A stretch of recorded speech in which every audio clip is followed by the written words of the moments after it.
Good evening. We'd like to call to order the meeting of the Council of Palo Alto, the meeting of February 23rd, 2015. Would clerk call the roll, please? Councilmember Berman. Here. Councilmember Burt. Here. Councilmember Du Bois. Councilmember Filseth. Here. Mayor Holman.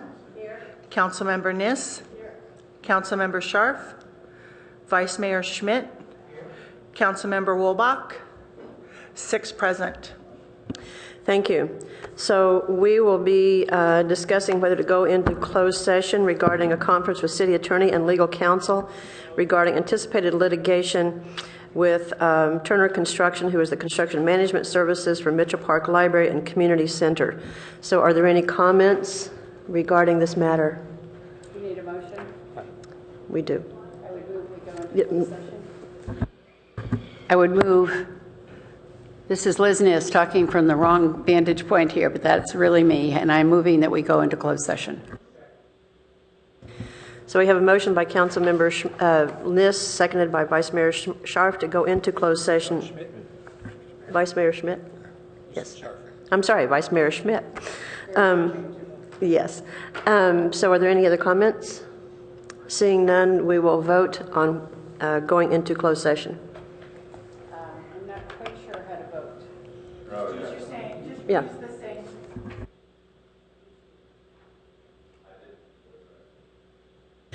And that passes on a 6-0 vote with Councilmembers Scharf, Woolbach, and Du Bois absent. So we'll be going into closed session. Thank you.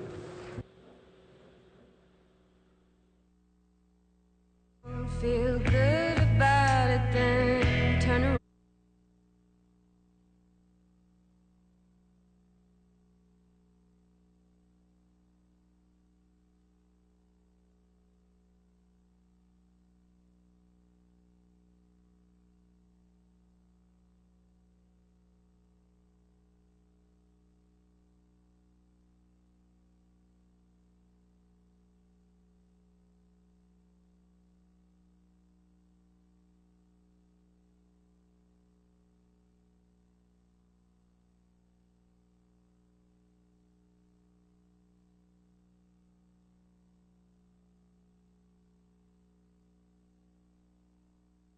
We'll reconvene. If we could have your attention, please. The City Council will reconvene our meeting with item number 2. We have no reportable action from item number 1, so we will go on to special orders of the day. And our first of these special orders is acknowledgement of recipients of the Mayor's Green Leader Business Awards. So it's an honor to be doing this again this year. This program was initiated in 2012 to support and reward those businesses that not only talk the talk but walk the walk in supporting our community and environment. This award is given to to business owners and managers who have worked to improve the energy use efficiency at their buildings in Palo Alto. And through the Environmental Protection Agency's Portfolio Management Program, business owners can track energy use at their buildings and compare energy consumption with other similar buildings as a benchmark of efficiency. The portfolio manager allows businesses to rank their energy usage based on the type of building, size of facility, number of building occupants, and climate where their facility is located.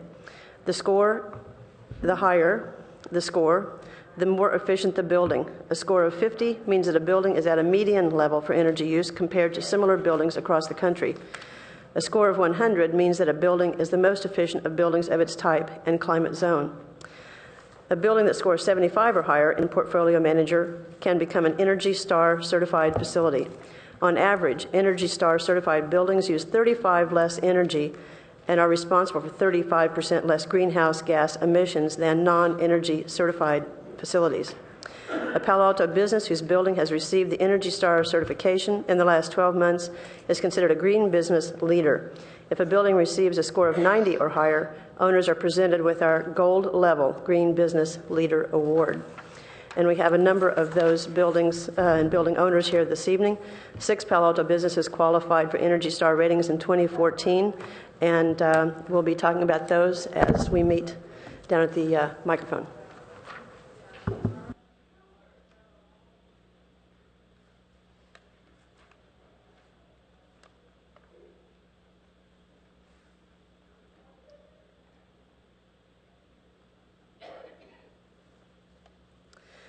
The first award winner is CM Capital, owners of the Tasso Street building at 435 Tasso. This building has received the Energy Star rating 7 times, an impressive 7 times, and this is CM Capital's third Green Business Leader Award. Picking up the award for this building is Chris Beretta, Senior Real Estate Manager from Property Management Company, C.B. Richard Ellis. Congratulations and thank you.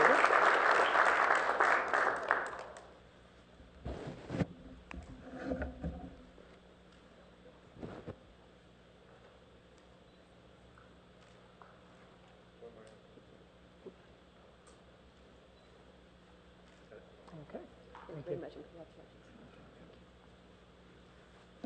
congratulations. The next award winner is SAP, Invesco Real Estate Advisors, Inc., and Orchard Commercial for the building at 3450 Hillview Avenue. This is the second year in a row that this building has received an Energy Star certification. Accepting the award for SAP is Dwayne Christensen, Director of Workplace Strategies, and Raquel Finucci, Head of Palo Alto Global Facility Management. Also present to accept the award on behalf of the building owners is Art Fong, Director at Invesco Real Estate Advisors, Inc. On behalf of the property management company, Orchard Commercial, here to accept the award is Katie Jessup, Vice President of Property Operations, Sonia Ayala, Property Manager, Byron Renfro, Vice President of Leasing and Marketing. So if you'd like to come forward now.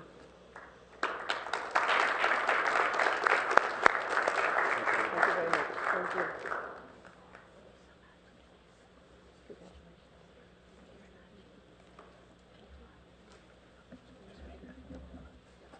Thank you. Thank you very much.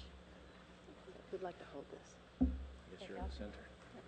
Here we go.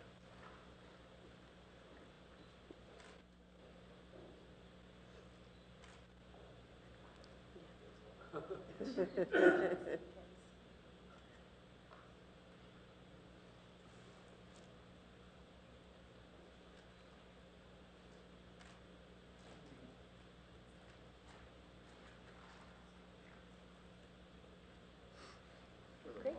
Thank you very much. Congratulations again. Thank you. Yes, over this way. The next two recipients each have 2 buildings that qualified for Energy Star. Wilson Sonsini, Goodrich, and Rosati Law Firm receives the Mayor's Green Business Leader Award for their buildings at 601 California and 650 Page Mill Road.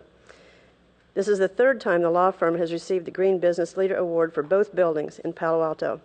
601 California Avenue has received an Energy Star rating an impressive 7 times, and 650 Page Mill Road has received an Energy Star rating an even more impressive 8 times.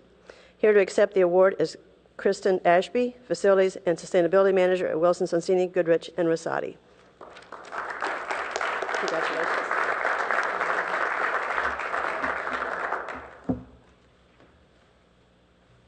You each get a plaque. All right.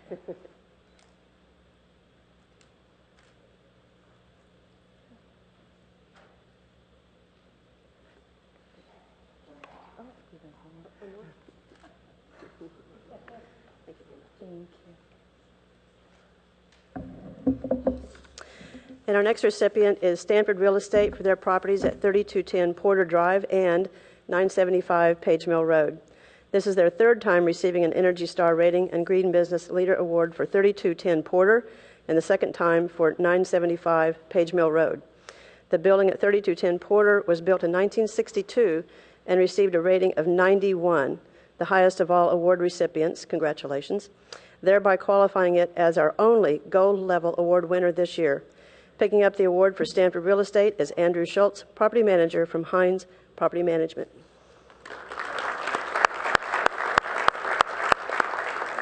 Congratulations and thank you.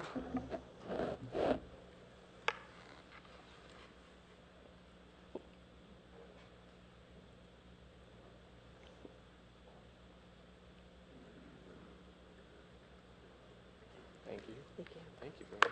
You're very welcome. Thank you. So congratulations to all of our Palo Alto Green business leaders, and one last round of applause for all of the award recipients.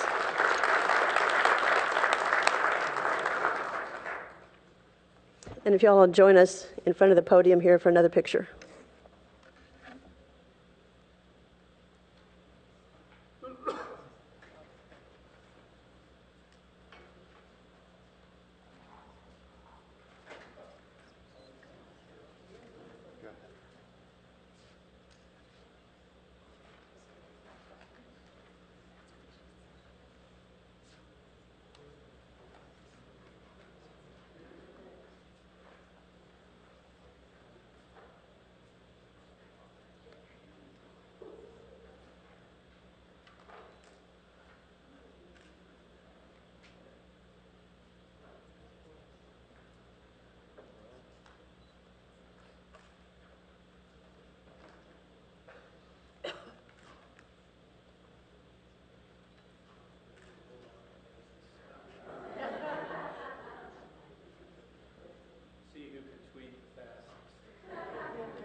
Our next special order of the day is one that is very personal and special to me.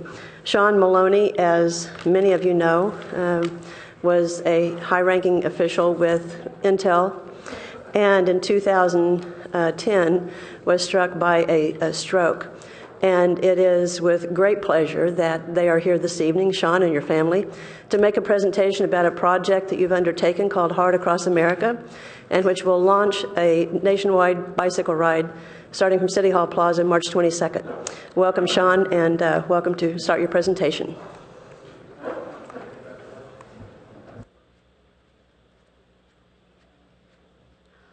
Good evening, everyone. My name is Amy Brennan, and I'm campaign manager for Heart Across America.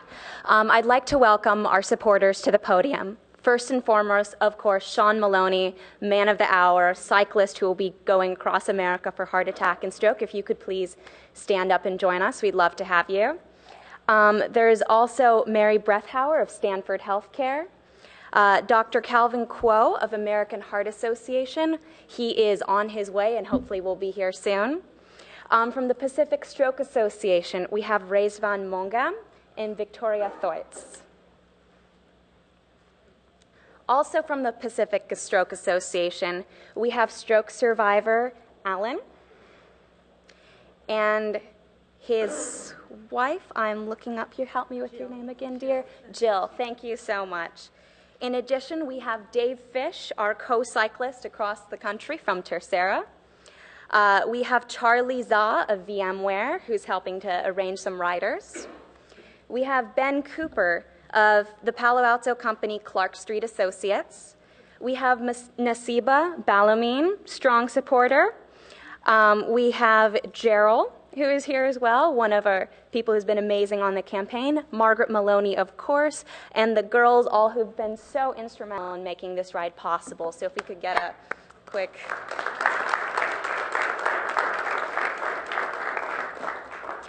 Thank you. And with no further ado, I would like for Sean to come up here, and I would like to begin the video and then have Sean come up here.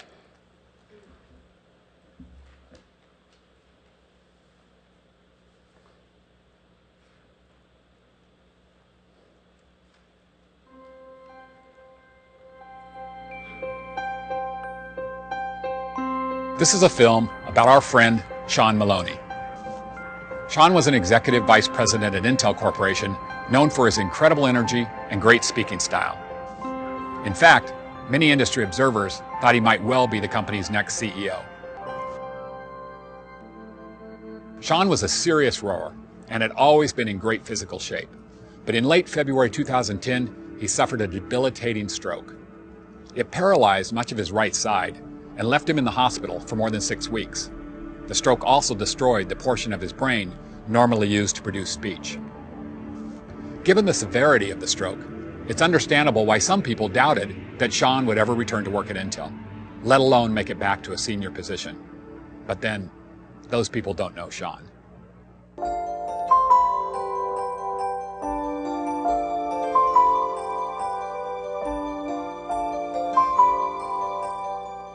A lot of people ask me if there's some kind of wisdom or lesson I can give them based upon my experience. Well, there's really only one. Never, ever have a stroke, period.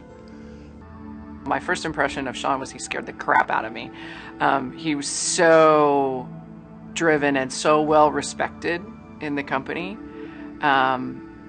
And even back then, you know, he'd been Grove's TA, and I was new to Intel, and so he was larger than life. Sean was an extremely healthy person, basically ate much better than I eat, exercises harder than anybody I know, had all the reasons to believe from checkups that he was healthy, and had had a physical within the year before his stroke. On the day of the stroke, we went and my father and I, Sean, we went and ran the dish up in the hills next to Stanford University. So we, ran it very well, extremely competitive. He runs very fast. He never wants me to have the edge in any competition, right? when I came back, I felt really weird. And I said to George, I'm gonna go upstairs and have a sleep. And George said he would keep an eye on me. And I went up, walked over to the bed, bam, which was the carotid artery. It froze. I was in New York City in the back of a cab on my way to meet investors. And I got a call from Margaret telling me what had happened, and I was knocked over. I couldn't believe it. It's the last thing that I would expect from the healthiest person I knew. I've known Sean for about 15 years, and I've worked with him on dozens of large-scale speeches and presentations all around the world. He was, without a doubt, the most naturally gifted and articulate speaker I've ever known. Over the next week or two, his vocabulary went from 2 to 5 words, and then with the speech therapy he was getting, it was going up to 10, 15, 50. Before I had the chance to go see him, I always think that it would be a different Sean. And I thought that he would completely change his lifestyle and slow down. But the first time I saw him, I knew that Sean was still the old Sean, that he was still as driven as he was, and that he was still ambitious, and he was still, push for his goal, his dream. 11 months after the stroke, I came back to Intel, and I had a very small speech to give at the sales conference, and I must have read through it 1,000 times. Ladies and gentlemen, our friend and colleague, Sean Maloney.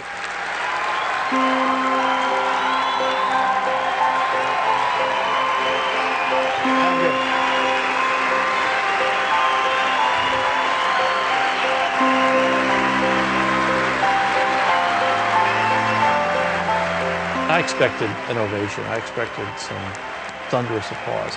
I did not expect, 5,000 people on their feet, cheering, shouting, crying, hugging for, 10 minutes. They wouldn't stop.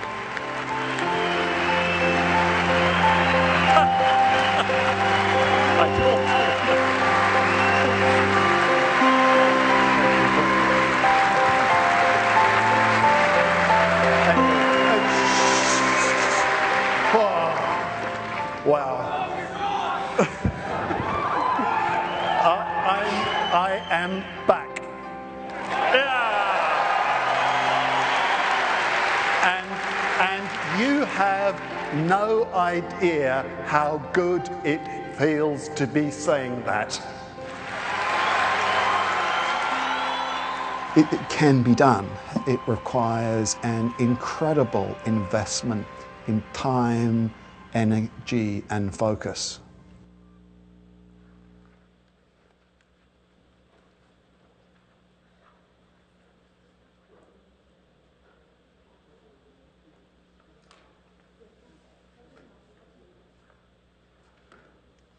Thank you. So, what is Heart Across America?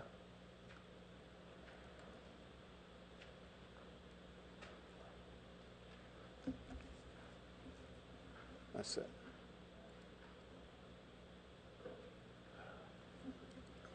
Right.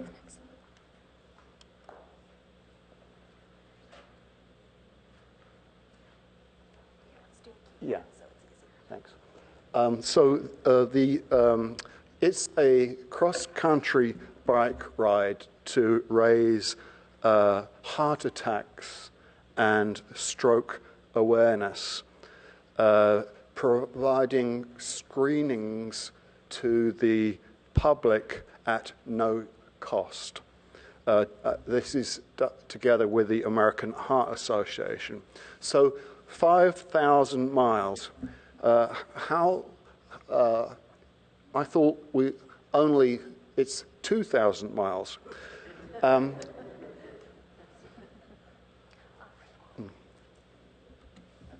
Oh yes. So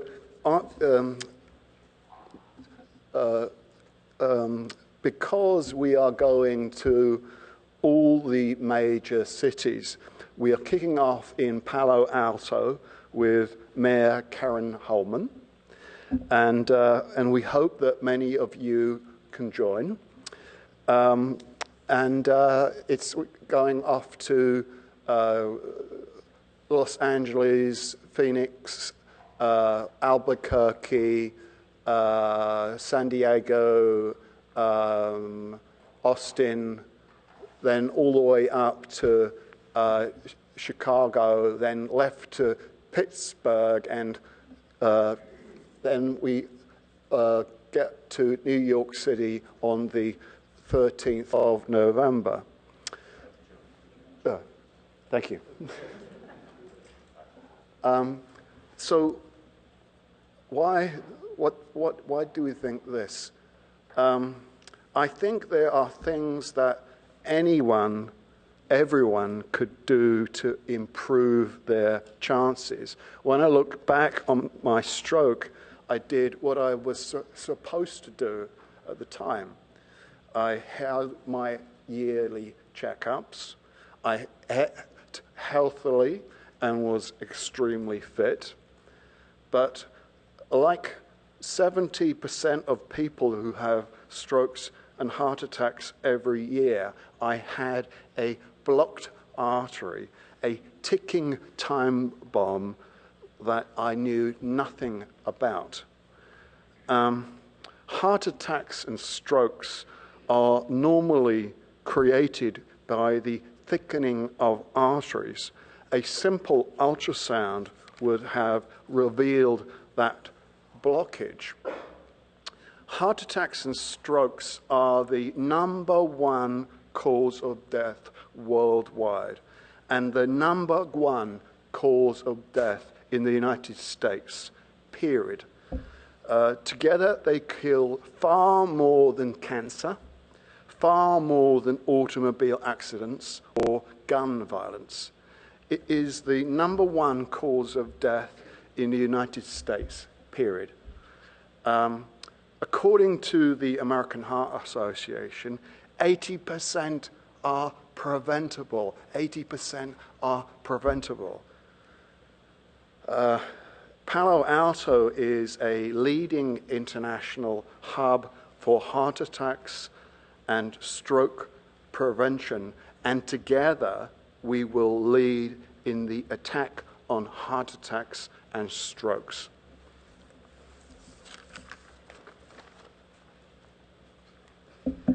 So thank you, Sean, so much for sharing your story and for reminding us the reasons behind this ride and why this event is so important. So what are we doing here in Palo Alto? What are we bringing to Palo Alto? So we'll be providing a number of events and activities for the community. We have Stanford Hospital will be joining us. They'll be providing blood pressure checks and also some kind of preventative stroke screenings. Samsung will also be there checking the carotid artery and doing medical screenings as well. We have a number of product giveaways and raffles with our corporate sponsors. Fitbit recently signed on, so that'll be one of our exciting giveaways we have there. We have the Pacific Stroke Association, the lovely individuals over here. They'll be joining us, letting us know how we can spot a stroke. And I know that they actually have some cards with them tonight if anyone's interested in having those on hand and knowing how to spot a stroke. We have a number of local cycling clubs and bike shops that will be joining us. We have health and wellness organizations, such as a yoga instructor and some nutritionists. And then, of course, there'll be food and drinks for everyone. So where are we actually riding to? So we will be riding from City Hall all the way to HP. But that is just for our beginning cyclists because we understand not everyone's been putting in the training that Sean and Dave have. So our short ride will be from here to the HP headquarters, very flat, very easy, and we couldn't do it without the Palo Alto Police Department, who will be providing support and security throughout this stretch of the ride. Afterwards, we'll drop off the people at HP who can't do the full thing, and the rest of cyclists will continue on to Davenport for a full hilly 52 miles. So who will be at the kickoff? We have a number of corporate and local sponsors who will be out there. Everyone from Samsung, American Heart Association, HP, naturally Stanford Medicine, Pacific Stroke Association, Tercera, and quite a few others who will be sponsoring our event. We also have executive riders and honor guests who will be there showing their support. We have John Donahoe, eBay, Stuart Pan, Mike Splinter, Carly Nikovlich, sorry, did I get the name wrong? And Wojcicki. George Mount. We have George Mount, Olympian cyclist. He kind of put cycling on the map a couple decades back. Marty Cooper, cell phone inventor. Tom Lacey, Bob Swan, and so many others. They'll be joining us here in Palo Alto. We also have some other riders across the country, such as Paul Jacobs of Qualcomm and Michael Dell, who will be joining us in Texas. So please join us on the 22nd. Please come out to Palo Alto City Hall. I've already heard rumors that Councilman Eric Filseth will be riding with us, and I encourage everyone else to come and join us for the event. So thank you so much, Council, and thank you, Mayor Karen Holman. And also thank you to all the people that we've been in touch with, such as, I want to get this right, Tom Fahrenbach, Kara Apple of the Police Department, Beth and David. Thank you so much for making this possible. And I think the girls wanted to say a couple words before I'm done. Girls? This is Anna and Alexandra Maloney. We have a message for the children of Palo Alto. We hope that they can bring their parents and themselves to the event so that their parents can have their artery checked and so can they, because we don't want any children to go through what we had to go through and any parent to go through what our dad had to go through. Thank you so much, girls.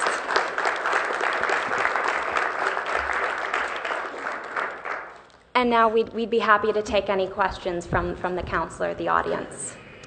So I think you've done a great job making the presentation. I couldn't be more proud of you, Sean, for making the recovery you have and having the commitment to do it, and the encouragement and support from your family, which it always takes a family to be able to get through this. And I'm very, very pleased that you have chosen Palo Alto as a location to launch this, given you live here, given your recovery started at Stanford Hospital, and so very, very pleased with that. And before Councilmember Filseth reads the proclamation, which, by the way, it's not a rumor, Councilmember Filseth is going to ride for at least some ways, but I see a light from Councilmember Niss. What I wanted to bring up, and you may have already done this, Mayor Holman, is that we, in adopting our priorities for this year, one of them is a healthy community, healthy cities, and it's really important to us. So this is a terrific night to be announcing that after we've just chosen that priority within the last 2 weeks. So you may have already mentioned it, Karen, I don't know, but I'm delighted that we've taken that on this year and really pleased to hear about the ride. Well, thank you, Councilman Niss. We're very happy to have this in Palo Alto. Mark, Could the ride then fall under the initiative so that Palo Alto can say that it's partially fulfilling the initiative? I don't know why not. So I think it seems very appropriate. I mean, isn't this what this is all about? That is. Okay. It is. And it's. Yeah, I'll ride. You're going to ride, Jim? Awesome. Sunday. Awesome. So thank you for joining in. So you already mentioned, Amy, you already mentioned Tom Fahrenbach. I wanted to mention him again, the police department who will be providing leadership, literally, and also city clerk's office for working on this, and for city manager Jim Keene for supporting this endeavor, because it is very important to our community, and it is in line, as Councilmember Niss said, in line with our healthy city, healthy communities. Councilmember Filseth, as a rider, Would you like to read the proclamation, please? It'd be my honor. City of Palo Alto, proclamation, Sean Maloney, Heart Across America. Whereas, each year, nearly 800,000 people suffer from stroke, and 128,000 individuals die from stroke in the United States, despite that nearly 80% of strokes are preventable. Whereas Sean Maloney suffered a stroke in 2010 due to a blocked artery, causing him to lose the ability to write, speak, and move the right side of his body. And whereas he was determined to recover and regained the ability to speak, returned to work, and rose to become chairman of Intel China, his recovery from stroke has been an inspiration to others. And whereas, on March 22nd, 2015, Sean will start his 5,000 mile journey at Palo Alto City Hall, joined by our city's community members, business people, executives, and others committed to community health and well-being. He will be joined by thousands of cyclists in over a dozen events nationwide, will educate others on stroke and heart disease, give preventative screenings to the public at no cost, and all to make stroke and heart attack awareness a national priority. And whereas Heart Across America is collaborating with organizations devoted to stronger public health policies, supporting survivors, innovative research, and educating the public on heart disease and stroke, including the American Heart Association and the American Stroke Association, the Pacific Stroke Association, No More Broken Hearts, and others. And whereas Sean Maloney encourages individuals to cycle with him, donate to established nonprofits committed to heart attack and stroke prevention, and most of all, educate themselves and their loved ones on how to prevent heart attacks and stroke, in keeping with the City Council's Healthy City, Healthy Community priority. Now, therefore, Karen Holman, Mayor of the City of Palo Alto, on behalf of the City Council, do hereby proclaim our support and appreciation of Sean Maloney, the Heart Across America Ride, and his mission of stroke and heart attack prevention.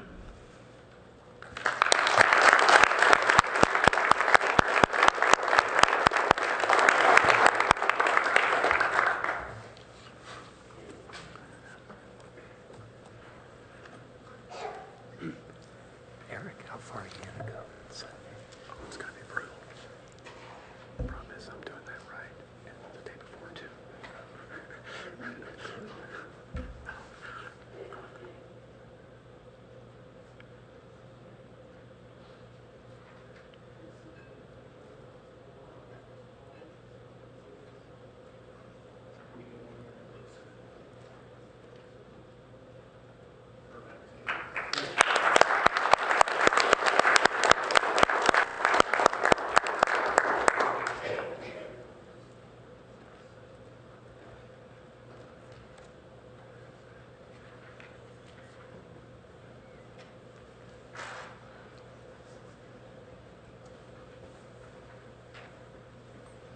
So the date is March 22nd, right here on City Hall Plaza, 10 to noon. And before we leave this item, we have one member of the public who'd like to speak, Wynn Gersich, and you'll have 3 minutes. Hi, my name is Wynn Gersich, and I am very proud this man has recovered, because I've seen too many people. I did here for 30 years, and I've seen many people have strokes, and many of them didn't recover. And what amazes me is the things that cause strokes. When they added ammonia to the drinking water, chloramine, Dr. Wynn Parker had given me a study on this. It said that amine, causes strokes and hemorrhagic bleeding in women more so than men, and in diabetic and chemotherapy patients. And they had a big list of all these cold remedies were taken off the shelves in the year 2000. Because the amine ingredient. So what do? We turn around and added ammonia to our drinking water to cause more people to have strokes. And every time I went to the Millbrae City Council meeting and Mark Church was there, I would tell people that, Mark Church knows that amine causes strokes. And I said, talk to him about it. He's got the study. I gave it to him. And they added the stroke unit on Mills Peninsula Hospital when they remodeled it, and they made it really large because we knew that ammonia was going to add strokes. Well, atherosclerosis and arterial sclerosis and all these good things. In this book, The Fluoride, the Aging Factor by Dr. John Yamuyanis, it says in a number of areas where people consume water containing 3 parts per million fluoride, calcification of the arteries has been clinically correlated with fluoride-induced bone disorders. And it says, and it also indicates that fibroblast and arterial cell walls are producing larger amounts of imperfect collagen or collagen-like proteins, resulting in hardening of the arteries and arteriosclerosis, the leading cause of death in the United States. During aging, hardening of the arteries is probably due to disruption of collagen production, according to John Negliglasso, director, first-year medical student of Ohio State University Medical School, as reported in this field. Thus, fluoride, by disrupting the production of collagen, by stimulating calcification of the arteries, can speed up another phase of your aging process. If we stop fluoridation and we use alternative technology to disinfect our water, we wouldn't have to worry so much about strokes and heart attacks, because we also know that chlorine causes heart attacks. It raises bad cholesterol and lowers the good stuff, the good cholesterol. So when you study these things and you see what they're putting in our water, and they're doing this nationwide, you can see why this, everybody had to take we're all learning CPR because someone's going to have a heart attack or a stroke. Well, when you're adding ammonia to the water, chlorine, and fluorosilicic acid, phosphate fertilizer waste, what do you expect? So to prevent strokes and heart attacks, if we change what we're disinfecting the water using, alternative technology like ozonization, microfiltration, ultraviolet lights, laser plasma, look up Chloramine Causes Collateral Health Damage by Dr. Wynn Parker, and we also need new water pipes. So if we did this, we could prevent a lot of it. And when you put lead, like it's in the fluorosilicic acid, lead also causes high blood pressure, which causes strokes. Thank you, and good luck to everyone on the ride. Thank you all so very much for putting together this really amazing and impressive program. Thank you so much, and good wishes.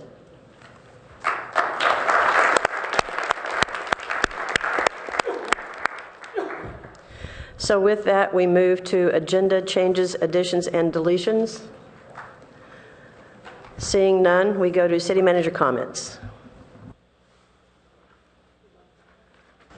Thank you, Madam Mayor, members of council.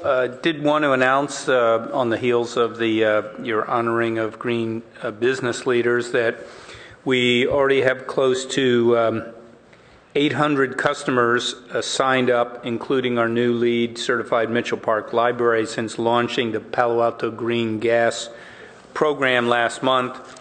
And I have asked city staff to look into full participation in the program by all city facilities. We've developed a frequently asked questions about the portion of the website about where people can ask questions and get answers about the program, which can be found at the City of Palo Alto website at PAGGFAQ.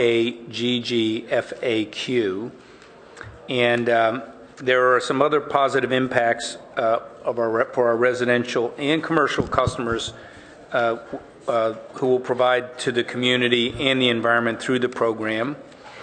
By purchasing green climate certified carbon offsets, our customers benefit and make a positive impact for our community by reducing greenhouse gas emissions, by eliminating all greenhouse gas emissions related to the use of natural gas, help build a sustainable future, qualify for leadership in energy and environmental design, otherwise known as LEED points, and for businesses positioning their organization as a leader in our community for a sustainable future.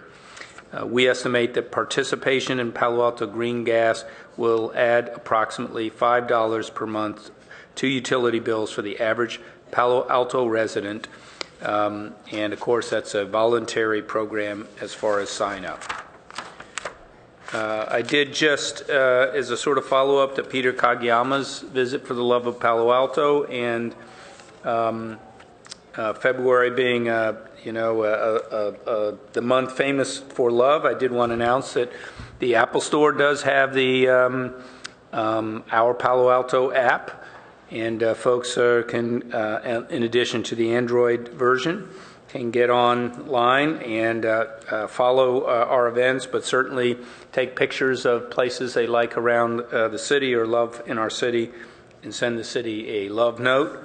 I did want to just sort of share a very recent email from a customer in utilities service along those lines.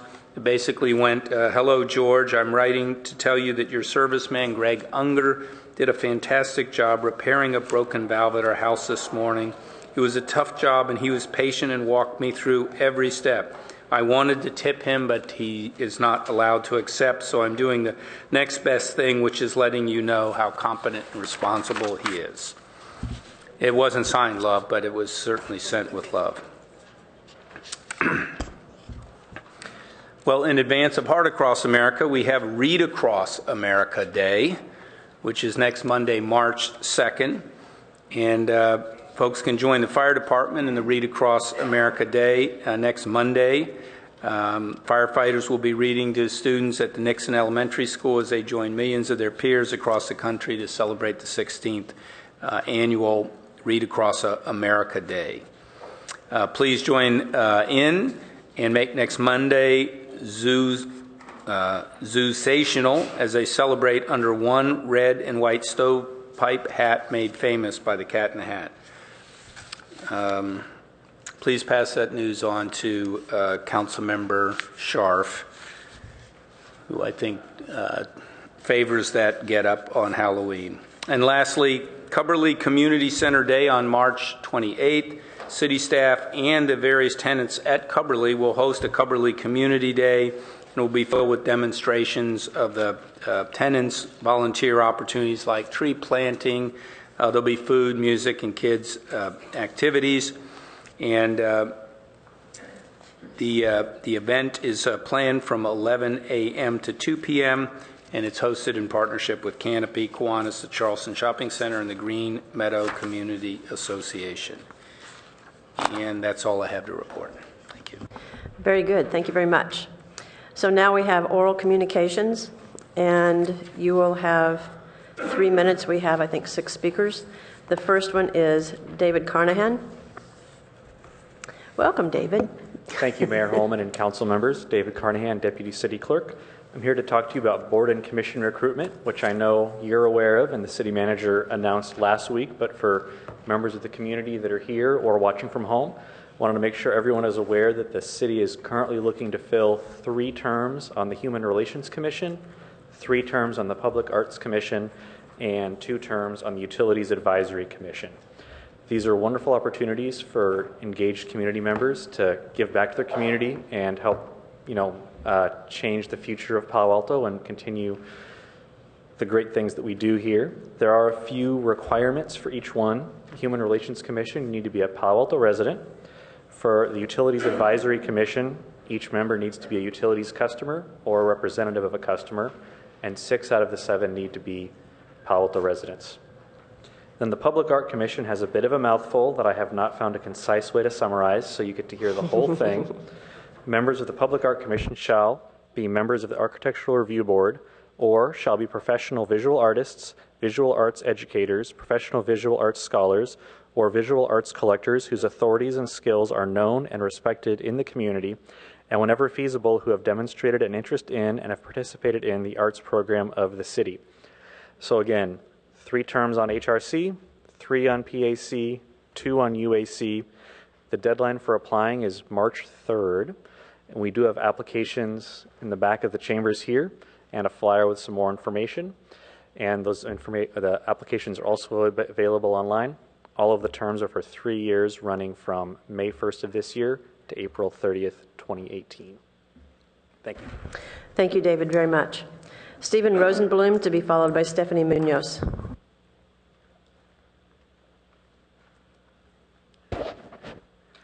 Good evening, Mayor Holman and council members. My name is Stephen Rosenblum. I've been a resident of Palo Alto since 1985. On February 9th, the council voted unanimously to ask CalPERS to divest from fossil fuel producers, a decision which I heartily applaud.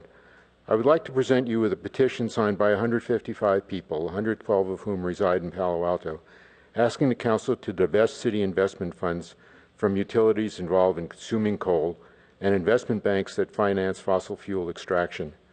The most recent listing of these Palo Alto investments, totaling about $511 million, shows $13.5 million invested in TVA bonds, Tennessee Valley Authority, a cash account at Wells Fargo in the amount of $688,000, and CDs in the amount of $245,000 each at Barclays, Goldman Sachs, and J.P. Morgan Chase. These 4 banks are major financiers of coal and oil extraction. The petition asks the Council to divest within 1 year any city-held funds from corporations such as the TVA that inundated the Tennessee countryside with coal ash, banks such as the Bank of America that finance coal extraction, or mutual funds that support fossil fuel extraction, processing, and consumption. This action is under the direct purview of the Council, requiring only a motion to direct staff to carry out the request, rather than requiring any further action from outside agencies. It requires only a modest 3% reallocation of funds. A listing of banks investing in oil was recently given in the New York Times article on January 12, 2015, and a similar listing for coal banks can be found at www.banktrack.org. At this time, I would like to have the people that have signed the petition and have chosen to come here to see it presented to rise and make their presence known to Council. So these are three of the people that have signed the petition. Thank you. I have a copy of the petition to present with the signers' names and supporting documents which reference the banks that should be avoided. So I'd like to thank you for your kind attention, and I can end these. Thank you. Thank you very much for coming. Stephanie Munoz, to be followed by Mila Zelka. Good evening, Mayor Holman and council members. I'm beginning to think I'm out of touch and getting a little too old because all my life there have been all these adages about wasting and not wasting. Waste not, want not. A penny saved is a penny earned. A stitch in time saved 9. And they seem to be meaningless now.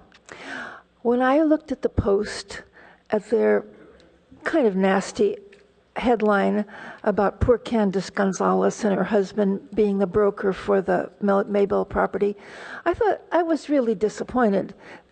Somebody was going to make a bundle brokering that property. There was no reason why it shouldn't be Candace's husband. It was perfectly public information.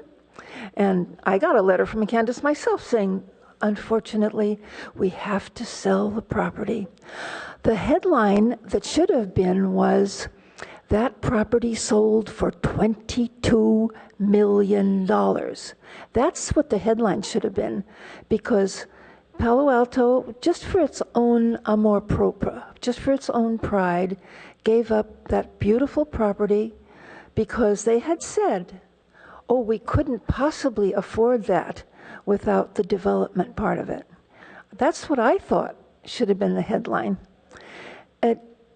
But, you know, that's happened. Then, the next thing that happened, then there was Buena Vista.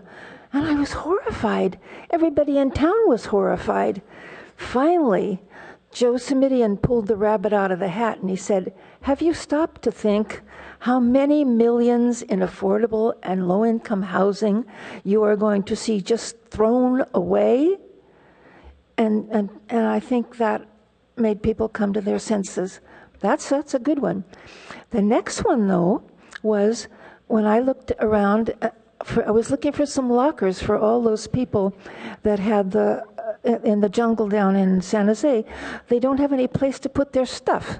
And I went over, I knew they were going to tear down the Pally Gym, and I went on over there to see if I could scrounge the lockers, and I looked at this building, and I thought, my God, they're going to tear down this beautiful, great building. We could have like $50 million worth of building for nothing. They're just going to throw it away. Palo Alto could rent that building for a song from the Palo Alto School District, which would love to have the money, I'm sure. Why should they throw this building away? Why? It's way out in the middle of the world. There's nothing there, and it is close to transportation. That's a remarkable combination, to have something that's so isolated. Please, give it some thought. Thank you. Thank you, Ms. Munoz. Mila Zelka, to be followed by Elaine Wong.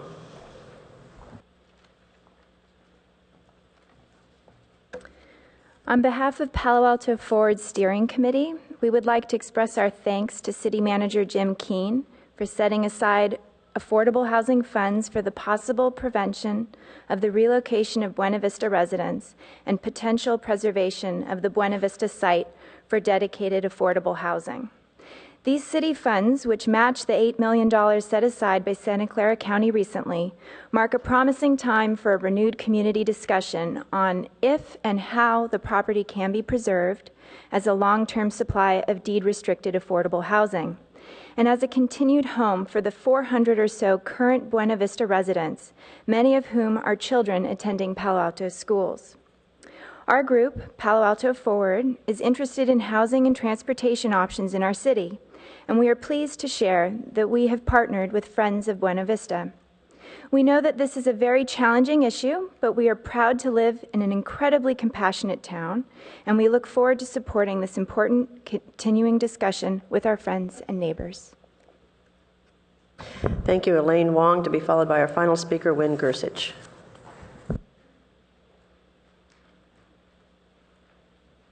Hi, council members. Good evening. I want to thank you again for making your first priority this year the built environment, multimodal transportation, parking, and livability. We live in a wonderful place when we have enormously wonderful, talented residents, a healthy economy, and a world-class university at our doorstep. But we don't yet have a world-class transportation system or parking policies. Yet, and that's where you come in. Many of our current livability challenges, traffic parking, for example, can be managed through better mobility policies. We started some really wonderful things last year with the Residential Preferential Parking Permit Program. The TMA, the Transportation Management Association, has kicked off, and it'll be great to continue these things, but I think now is a time for consideration of full court press on a lot of other fronts as well. For better mobility, we need all types of transportation options, safer, updated roads for bikes and pedestrians as well, funding for Caltrain, which is our public transit backbone, to address noise, safety concerns, and help increase service. We need quicker, easier, more convenient shuttle options for intra-city commute, and we need better transit routes and service from Santa Clara, San Mateo, Alameda transit agencies for intercity travel. As far as parking is concerned, I'd also like for you to consider going forward this year some better incentives for all buildings, new and old, as the impacts occur with both. It would be great to see better enforcement of development conditions for recently constructed buildings and line development efforts with trip reduction efforts, not just parking. And this is particularly salient with the new Transportation Management Association. And thirdly, I'd like to just consider fees on commute trips or square footage for existing buildings, which, as we all know, have become rather intensified with use. So I would just like to offer these suggestions with respect to these priorities as you consider some of these things, and I hope you think of them holistically with a lot of future agenda items. Thanks. Thank you. And our final speaker is Wynn Gersich.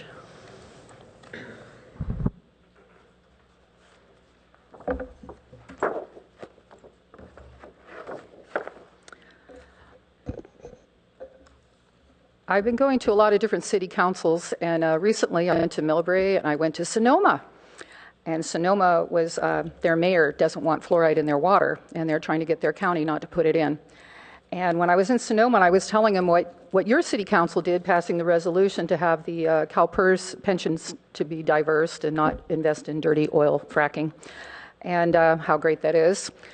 And I have this article that I just put on public record, and they were talking about what Jerry Brown did, and you know, how he was trying to pass some legislation, and the oil frackers put up $600,000 into this. This was in the Tri-City Voice, and that they offered him $200,000 when he ran for re-election. And then Jerry Brown decides that they're going to allow the oil frackers to continue to contaminate the aquifers until October 15th of this year. So you can see who butters his bread, right? So I'm glad that you did this, and I'm telling other people that you're leading the way, you know, to go for not to have dirty fossil fuels and go solar and the rest of the good stuff for clean energy. Dr. John Yamuyanis, who wrote this book, Fluoride, the Aging Factor, actually worked for the National Cancer Institute that did the federal studies at Battelle Memorial Institute. because he tested 10 fluoridated against non-fluoridated cities for many years with Dr. Dean Burke. And if you look this man up on YouTube and listen to his lectures, he's the one who actually stopped the fluoridation in Los Angeles.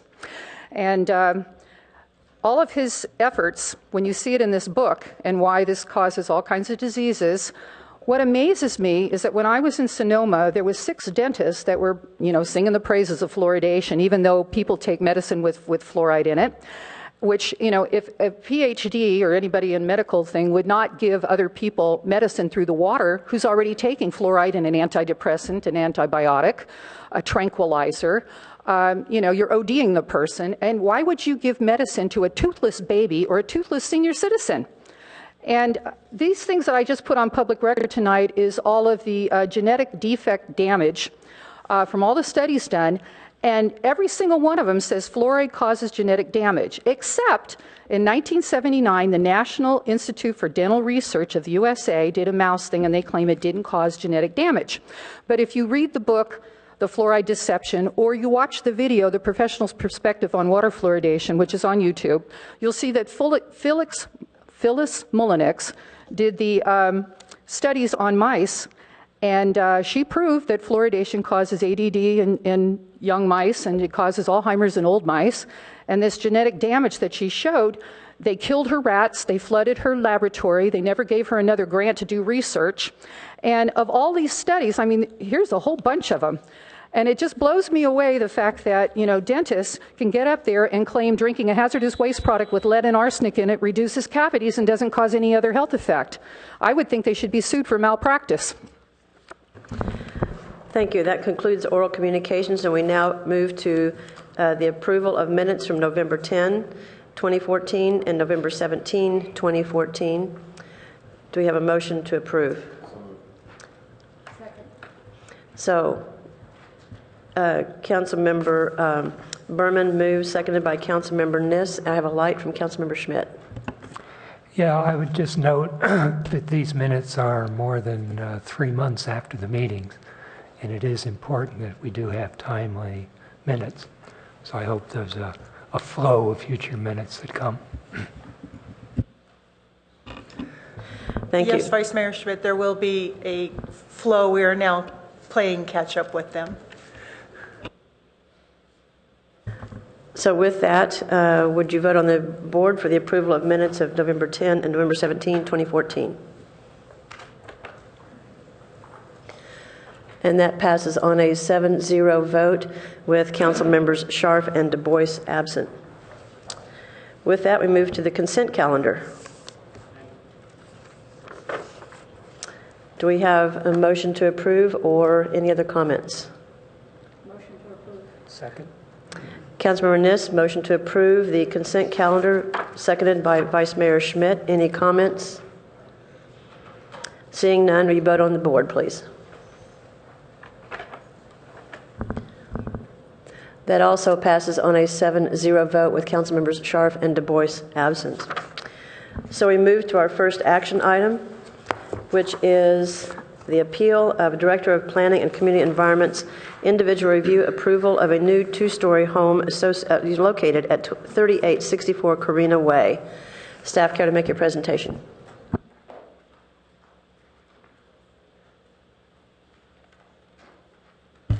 Thank you, Mayor Holman. We'll be right with you.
I'll just use this, yeah.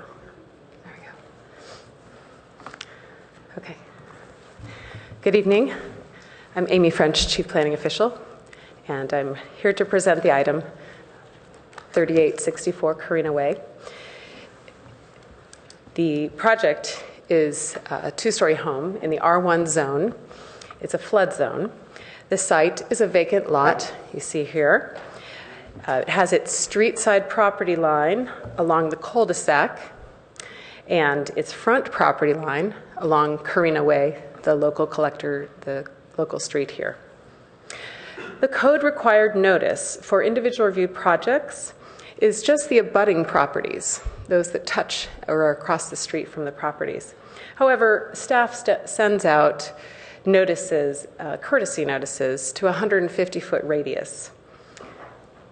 In this case, for this project, we have sent out 4 mailed notices at various times.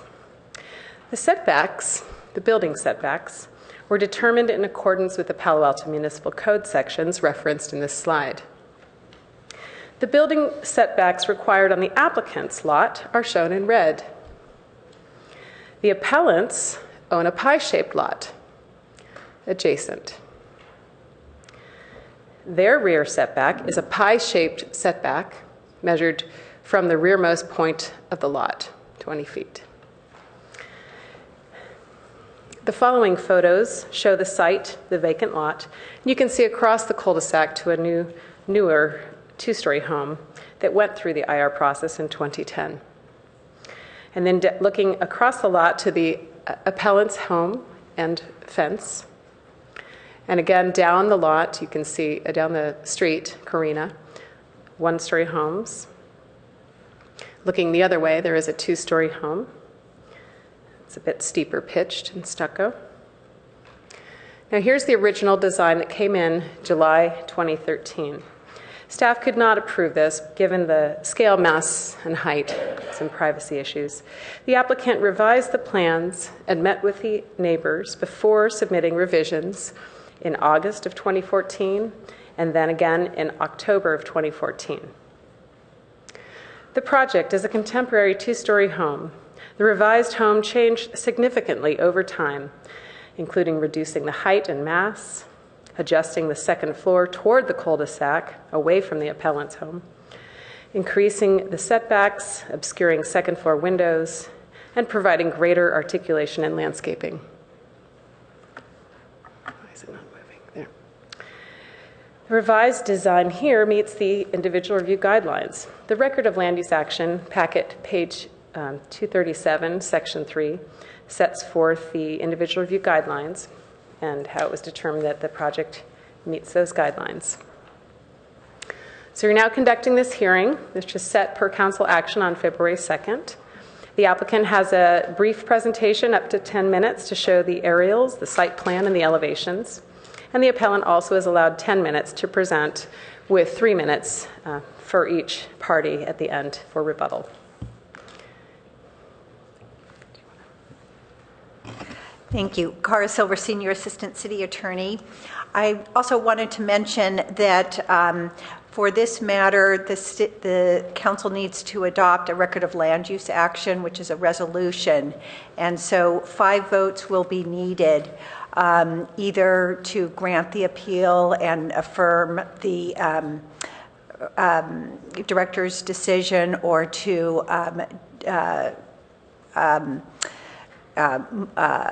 deny the appeal and overturn the director's decision. Excuse me, yes. Yeah, 5 votes is needed either way, either to grant or deny. Director Gittleman, did you have something to add? So we will at this time hear from the applicant. You'll have 10 minutes, and I don't believe I have speaker cards from you. I don't believe. I actually have a PowerPoint. Amy is trying to open it right now. So you'll need to fill out a speaker card also with the city clerk. Okay. Thank you. I don't know if it made it on. I didn't bring it on this side. I'm so sorry. I asked her to put it up there. I have a Yeah, she emailed it.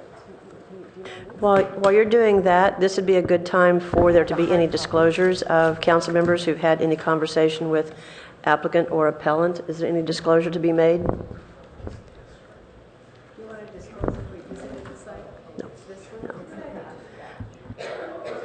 You do want visits to the site?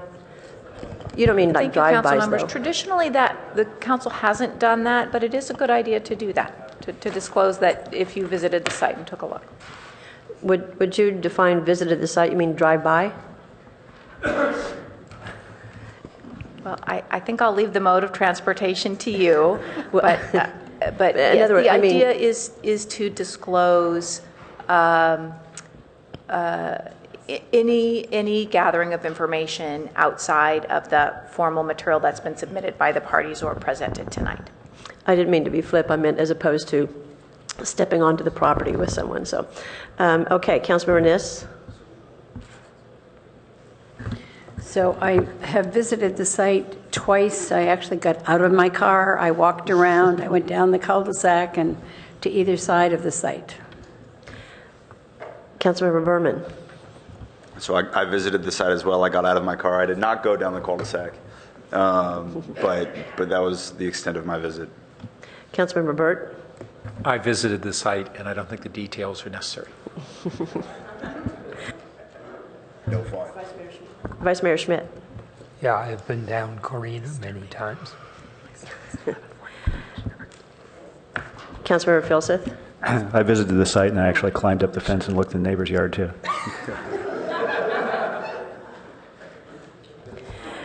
And I visited the site a couple of times and did not get out and walk around, but drove around pretty extensively.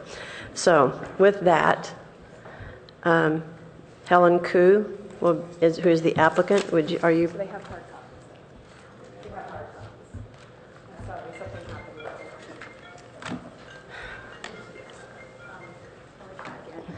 Yeah, let me. Would it be possible I can download to your computer? I have a Zip drive? It's a photo. Perfect. Okay, that's great.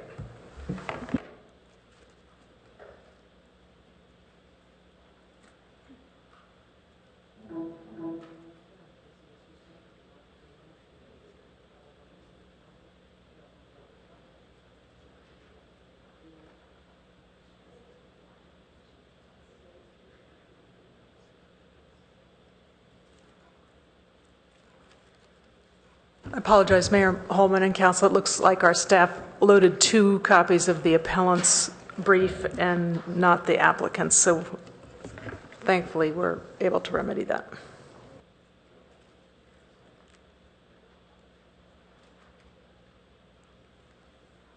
There we go. Okay, thank you. And Ms. Koo, you'll have 10 minutes. Yes. Let me try if I can drive it. So to go up and down, then just click the mouse.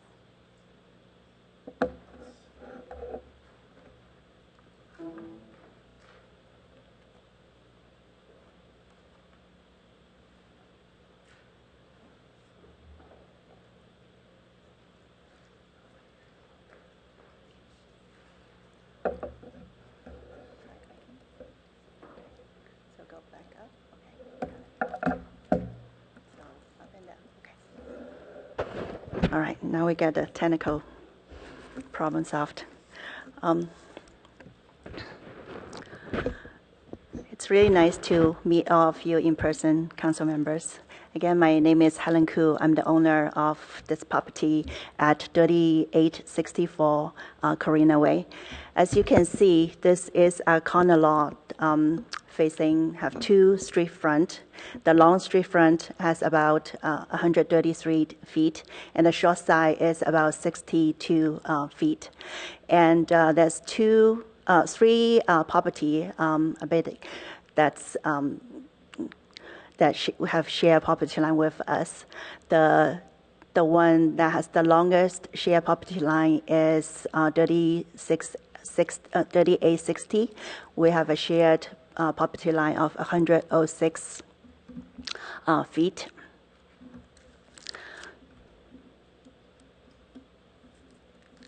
So according to the city's zoning guidelines, the short sign facing the street is our front property line. So that's the one that's the shorter sign of the Corina Way, and the one that's non-intersecting, which is the opposite side, is the back property line. And then the long street facing Corina Way is our street facing side yard, and the other side with shared property with 3860 neighbor is our interior side yard.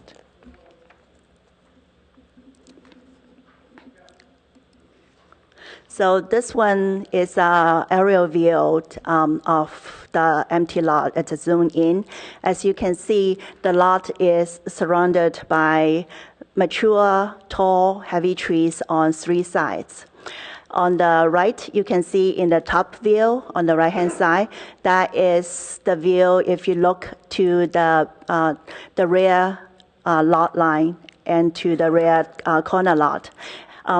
That area has the most dense and the tallest trees on the property, and those pictures were taken just last week. So as you can see, those are all evergreen trees at a height of about 30 to 40 feet. So those trees provide very significant, almost completely provide screen of our backyard to the surrounding properties. The middle pictures on the right, view 2, is the view from the end of the cul-de-sac. As you can see, the trees also provide significant screening to the proposed home. Also, the 4 street trees that you can see on the left, that is actually in full bloom right now, but those are deciduous trees. So when it's in the season, those 4 trees are going to also provide significant screening to both the opposite homes and also to the homes that's at the end of the cul-de-sac.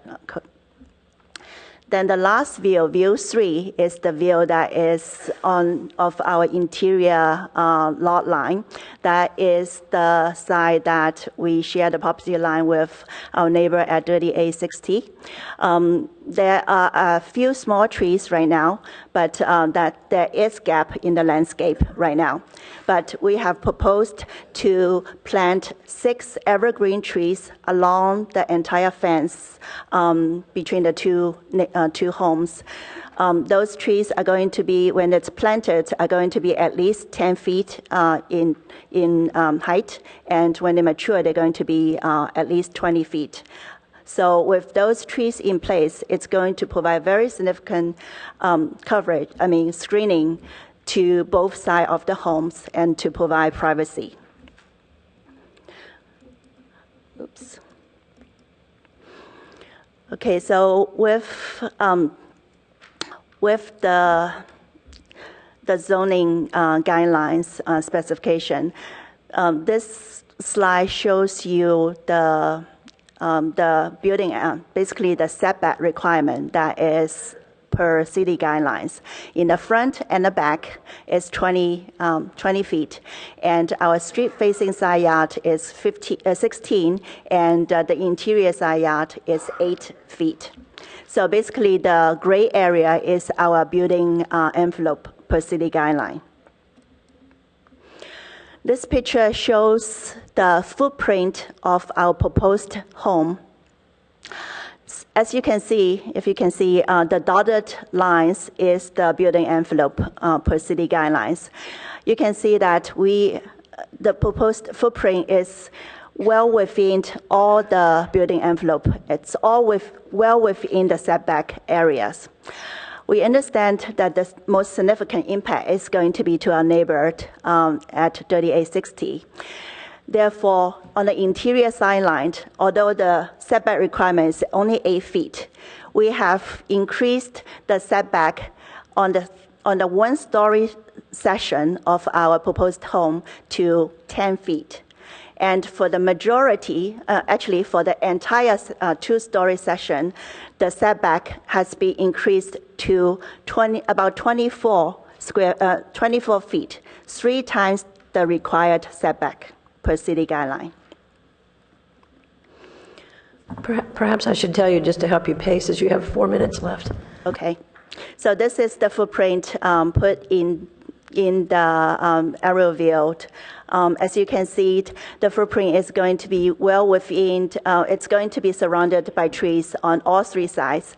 And once our proposed screening tree is in place, basically the entire house is going to be screened by trees. This slide shows that basically the red line shows the elevation in reference to daylight plane, right? So thank you for the terminology. And it's the city for this area actually allow us to have the building height to up to 31 feet and 3 inches. Because of the neighborhood is mostly one-story Alcalá style, we have significantly reduced our building height. The maximum of a 2-story height is 23 feet and 7 inches, almost 8 feet lower than what the city allows us. And as you can see on the lower diagram, it's all way within the building envelope from the height perspective. And for the building, the facade, we're going to be using a very earthy tone and natural material like wood siding to basically to mix in the neighborhood and to blend with the surrounding the trees and the nature toned color. This is the view from the back and from the interior side. Again, you can see it's all within the building envelope height-wise. Again, our height is almost 8 feet below what the city allow us to. This is the proposed house when it's put in the surrounding area. The trees right now lost their leaves, but as you can see, when those trees have leaves, they are 30 feet plus tall. The house is going to be basically surrounded, and basically it's going to be behind all those tall trees. And also you can see the material and the tone, the color tone is all very earthly looking to fit into the surrounding. So again, as I mentioned, we understand the biggest impact is going to be to our neighbor at 3860. So in addition to very significantly increase the setback in our interior side lot to 24 feet for to almost all of our second story section of the building. We also oriented all our bedroom facing the street. In the side that's facing our neighbor, there is no window that is at the eye level. In fact, there's only going to be 3 windows that is facing that way, and those are going to be way above eye levels, and they're going to be obscured. So in other words, on our second floor, we cannot look into our own yard. In addition, as I mentioned... Thank you very much. You'll have 3 minutes more at the end. Okay. Okay, thank you. So we'll now hear from the appellant, Jeannie Tooker-Stevens, and you'll also have 10 minutes.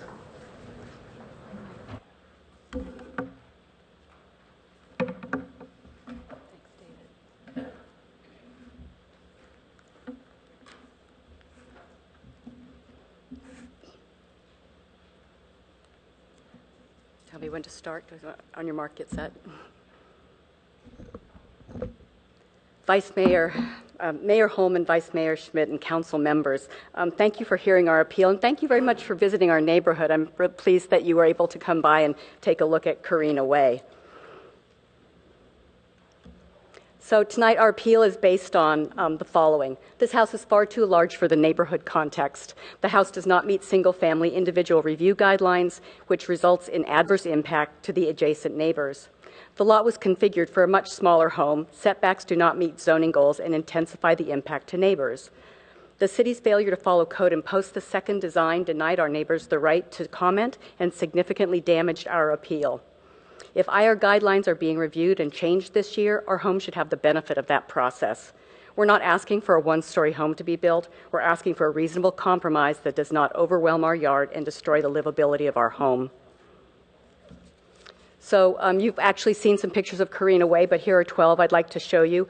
Carina Way is largely one-story, 12 to 1,800 square foot Brown and Kaufman style homes, distinct from Eichler's. They were built in the 1950s, three-bedroom, typically three-bedroom, two-bath, shared living, dining, family, and kitchen space, extensive use of outdoor areas. One new home sits alongside the traditional homes, but the traditional pattern of small ranch-style homes continues on Carina Way to the south. Some are remodeled with ground floor extensions or second floor additions, which continue to respect the context and the Brown and Kaufman style within our neighborhood. And then there are two neighbors to the north that are also impacted by the size and mass of the construction, of the proposed construction.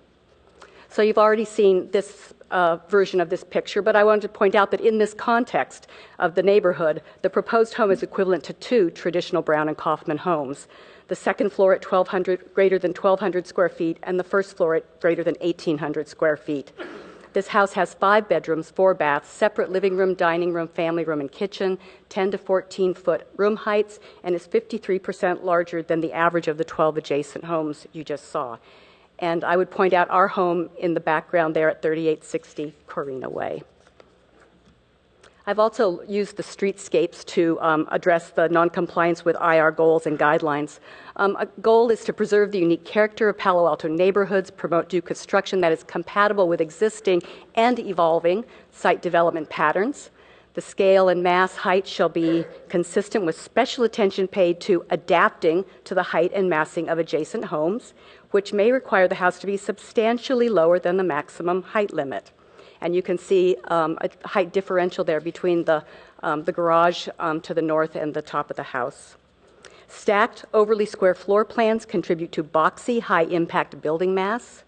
House is cited to be an object building, not part of the broad horizontal landscape. And the wide second-floor volume defines the scale, which is not mitigated by the tacked-on one-story mass.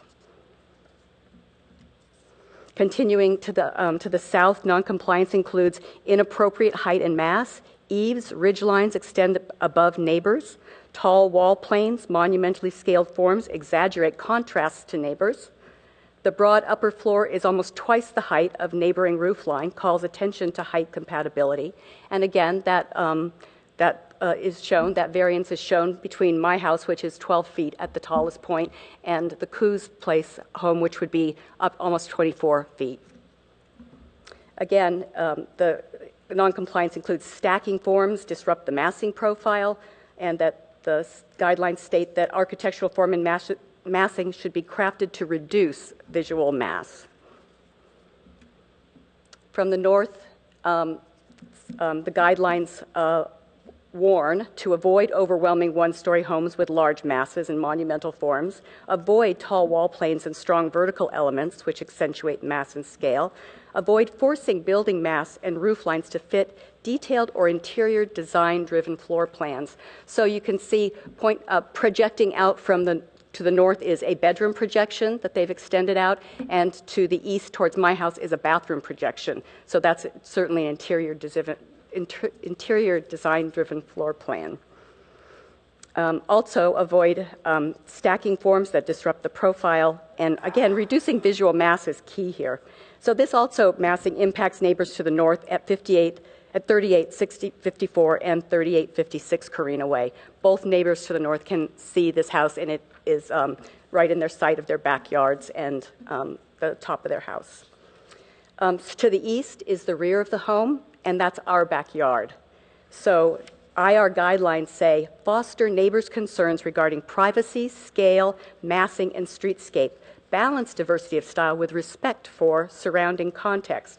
The impact on, The impact on our home is an industrial-like large mass rising nearly 17 feet over our shared fence line, and that's a 7-foot fence line. I'm 5'5", so you can imagine how high that is. 60% of our property line and 100% of our house is dominated by largely gray stucco wall planes. Trees and vines will never grow to cover this, and certainly not in the next several years. All our windows to the west are completely blocked by this mass, limiting any view of sunsets. Proximity to walkways, doorways, patio, to our back doors and patio impact privacy for both of us. Every view of our home, back or front, will be dominated by this structure. This is the view for our neighbors to the east. This is the front of our home with the outline of the proposed second floor, almost 24 feet. It is adjusted for distance against our existing front roof line. There will be no place on our property to escape this massive building. Our yard is native plants, vegetable beds, and fruit trees, and our enjoyment of that will be forever changed. On the setback issue, it's aggravated by the extreme size. The basic site planning says reinforce neighborhood's existing site patterns, including setbacks. The rear of this house sits on 8-foot side setback. Other Carina yards have a minimum of 20-foot rear setback across the entire property. Setbacks in yard are intended to be open space and preserve privacy, but there's not going to be open space with 6 to 8 feet to fence line, this massive second story dominating the skyline. Walkways, doors, and patios are too close to provide true rear setback across the property. Other setbacks are 2 to 3 times greater than the setback to our shared fence line. And you saw the unusual lot configurations, a wedge and a corner lot, but the house placement and the proposed size support repositioning this house on the lot to lessen the impact. I'd also like to touch on 2 concerns with the planning department process. One is failure to post the second design. The first design was posted in July of 2013. It generated significant neighborhood opposition, nearly 40 signatures. The second design, in the fall of 2014, was never posted on the property as required. A planning department email was sent to 8 close neighbors, but that does not constitute adequate notice to our neighborhood. In addition, there was no response to our reminders to post in August and December. This resulted in neighbors being denied an opportunity to review and respond despite obvious interest, as noted in recent emails to the council, and our appeal process was significantly disadvantaged by this failure to post. In general, the process is inefficient and one-sided. It creates discord, not solutions. Residents have no advocate. We asked repeatedly for opportunities to discuss compromises, and I think it wastes time and energy for all, including this council. The council has set the IR program as a priority for 2015. In the action item staff report, planning noted, increasing tension with redevelopment in one-story single-family neighborhoods. Staff has been approached by residents and architects expressing concern about the program. Staff has been making subtle changes to the IR program and will conduct a more thorough review and report out to council. We ask that council make sure that we're not left out of that review process. What happens to our appeal is the program is about to change to be more responsive to residents, and what subtle changes have influenced staff reports and impacted our appeal. So in summary, we ask for livability and compromise. The proposed house is significantly larger than the adjacent neighborhood pattern. As a result of the size, it is also non-compliant with the IR guidelines regarding neighborhood compatibility, height, scale, and massing. The developers should substantially lower the height by reducing the second floor, specifically to the north, and the story height. The lot configuration is totally overwhelmed by the 3,000 square foot home. Current setbacks are inadequate to protect further impact to residents on the east and northeast. The house could be repositioned on the lot to limit its impact, perhaps allowing for more first floor space. Please authorize a review of variance. The city's failure to follow code and post the second design denied neighbors their right to comment and significantly damaged our appeal. In fairness to neighbors and to us, please authorize story polls to allow further review of height. I think you can't actually judge what this is going to look like until you can see it. When you think of 24 feet up, straight up from my backyard practically. So the IR review, again, please do not leave our home and neighbors out of the review process. Once this is built, there's no going You'll back. have 3 minutes after the public speaks as well. Thank you very much. Thank you to both the applicant and the appellant. You did a nice job staying within your 10 minutes. So we have 5 speakers, so you'll have 3 minutes each. The first speaker is Frank Engel, to be followed by Cheryl Lilienstein.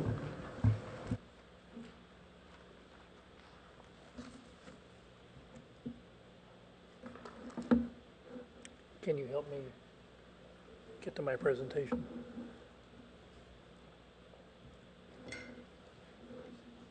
Yes.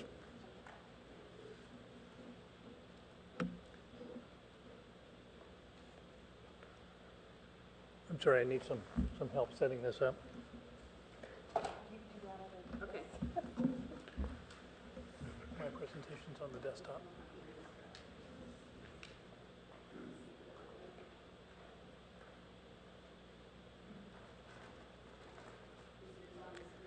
Next to the last on the right.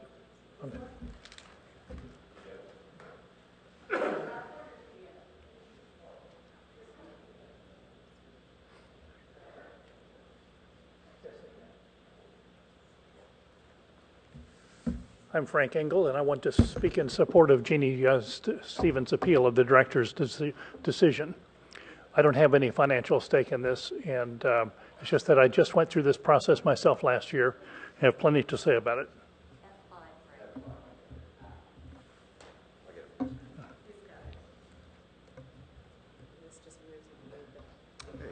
Thank you. And so I'm a person who believes that it's not generally a person who's the problem, it's a process that's broken. And I believe the appeals process is broken. And I'll go over some reasons why I think that and some requests for your consideration of changes. The planning department has sole authority to judge compliance with the guidelines. There is no discussion. Until today, no R1 appeal has made it off the consent calendar to be heard by this group. I'm happy to see what happens, and I'm impartial about what's going to happen. It's always going to be that there's a winning side and a losing side, and you will do the best you can to make a decision for the city. The permits include an indemnification clause, so the city is not held responsible for errors. So you never see the problems. What's needed is to fix the process. So my example, it happened on Richardson Court. Don't let it happen again. So we were faced with this design being put on a small street of one-story Eichlers, and immediately there were 14 neighbors who objected. We compromised at the last minute in order to win opaque windows on the second floor because we understood there was no chance of getting 4 votes on the council. And so if you'll look at this picture, this white line on the left side is my roof, and over on the right side is the house in the process of being built, and it has not yet reached its full height. So it's 2.5 times taller than my house, which the guidelines clearly give an example in which that would not be allowed. Nonetheless, that's what happened. So these are the review guidelines you're so familiar with, and the goals on the right, I think, are an excellent example of policy that the City Council has adopted. But a policy doesn't mean anything unless you periodically review the results and see whether it's being followed. And so on the left in red there, by illogical interpretations of the requirements, the goals are routinely ignored. Applications do not appear to even be examined for compliance unless the neighbors protest. So are the guidelines advisory or controlling? I asked this question to the planning department consultant who was our liaison, and he said, yes, the guidelines have legal standing. And this is, in hindsight, this is nonsensical because the planning department determines the interpretation and is not subject to review. The main concerns of 14 neighbors about Richardson Court mirror those of Corina Way. Mismatch in the architectural design imposed on horizontal aesthetics of a quiet Eichler Street, bulk almost twice the area and 2.5 times the height, privacy, loss of privacy on 3 sides created by second-story windows. You can look at all the bedroom windows and the bathroom windows in the backyard from them. And so here is a process problem. What's wrong with this picture? This is an example of my house. The high-resolution color picture we provided of the streetscape, when reproduced, was that 3 minutes? So, okay, I'll skip right over that and come just to the last and say I support the appeal of Jeannie Tooker. I recommend that you create policy and have the city manager and the departments create regulations. I further request that the city council instruct the planning department about how the interpretations are to be made. And I recommend that the city council or planning commission appoint an ombudsman to adjudicate disagreements about guideline interpretations to reduce the number of people that will come to you. Thank you, Mr. Engel. Thank you. Our next speaker will be Cheryl Lillienstein, to be followed by Ken Allen.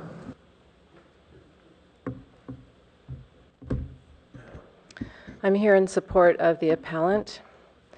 I think it would be a good idea if the City Council could appoint someone to be a representative of the residents in the Planning Department. A quick scan of this neighborhood shows that the great majority of the houses are one story, and the few that are 2 stories are modest in scale and mass and blend well with the neighborhood, which this design does not. They don't loom over their neighbors' backyards. I understand that the person wishing to build this doesn't feel that it would, but this home is not in context. It's too massive, and it overwhelms the home behind it, which is a violation of individual design review guidelines, and it also undermines the intent of setbacks, which is to ensure privacy and safety. It does this by exploiting the corner setback regulations. According to code, the applicant is allowed to claim the narrowest street is the front side of the building. The code defines the long side as a side yard, and as such, it must comply with side yard setbacks for corner lots, which is 16 feet. But the applicant has chosen the long side of the street as the front of the home and is using almost 20-foot setback there to produce an actual nice front yard for themselves. But in doing this, they're pressing the back side of the home to within 8 feet of the back property line, defined by the city as a side yard, and also by the applicant. They're neglecting to respect the fact that their back side yard setback of only 8 feet creates an overwhelming wall and intrusion into the privacy of their neighbors, and it's not compliant with the rest of the neighborhood. In the interest of good neighborhood hygiene and privacy, and at the very least, the applicant should reposition the home in order to increase the privacy of that neighbor. Thank you. Thank you. Ken Allen, to be followed by Arthur Keller. And if speakers could come forward when you hear their name called, it'd be helpful. Thank you. Thank you. I'm Ken Allen. I live on Grove Avenue, and I'm also president of the Nobi Meadow Neighborhood Association. I do want to report that the Neighborhood Association voted to take, the Board of Directors voted to take no stand on this issue. What we ask for is that the council give some thoughtful guidance to the residents for future modifications. We can just imagine what would happen if another 2-story house were built next door to this one. We do recognize that height is impacted by location, and this is in a floodplain, so it has to be built a little higher. Setbacks are impacted by the street access and the lot depth, and that's particularly evident in this case. Now, I do respect that this council has adopted a platform of compliance with zoning, but I think this is one lot which actually begs for a variance, so you could reconfigure it to make it more compatible with the neighborhood. As far as my personal thoughts, I refer you to Arthur Keller's comments that he's published to the council, and he'll speak on that in a minute. And also would point out in the images you showed a 2-story house, that was Arthur Keller's house. So just an observation personally, this is a subdivision with relatively uniform style. The proposed structure, in my mind, is jarringly out of place for the neighborhood. It's understandable why the neighbors are so upset, but I understand that this council has only limited authority over style, but if zoning is otherwise within the limits. But this proposal clearly pushes those limits. Thank you very much. Arthur Keller, to be followed by Dagmar Becker. Madam Mayor, Vice Mayor, council members, You've all gotten a letter from me, and some of you have responded. Thank you very much. I just want to call out the comp plan policy of the comp plan from 1998, which is the current comp plan. And policy L12 states, preserve the character of residential neighborhoods by encouraging new or remodeled structures to be compatible with the neighborhood and adjacent structures. And I think that is a controlling law for the Palo Alto being the comp plan. And we have heard the appellant has stated that, has shown that this new structure is not compatible with the neighborhood and adjacent structures. And the applicants and the staff report have not successfully rebutted this claim. And therefore, this should be sent back to the drawing board. I think that the fact that the plans were not reposted on the site has denied me some degree of due process, since I'm not 150 feet away, about 250 feet away from this property. And I think that I'd like to see the opportunity for not to reduce necessarily the size, but to rearrange it in such a way that is more compatible with the neighborhood in both structure, style, and form. Thank you. Thank you. Dagmar Becker, to be followed by Shani Kleinhaus. Dear Mayor Holman, Vice Mayor Schmidt. Could you move over in front of the mic, please? Oh, sorry. I'm here to support Jeannie Stevens in her appeal of the 3864 Corina Way building proposal. The points that the appeal process and the guideline review needs to be done have already been made. I would like to point to two different things. One was that the owner of the property states that the current tree line will shield visibility of this house. I have to tell you here, this is not true, because Palo Alto City trees are skirted. So everyone in the neighborhood will see this massive, boxy, two-story structure. And no city tree is ever going to shield that from view, right? So I want to also say that this structure is way too massive. It does not resemble at all Brown and Kaufman building style. It's way too high.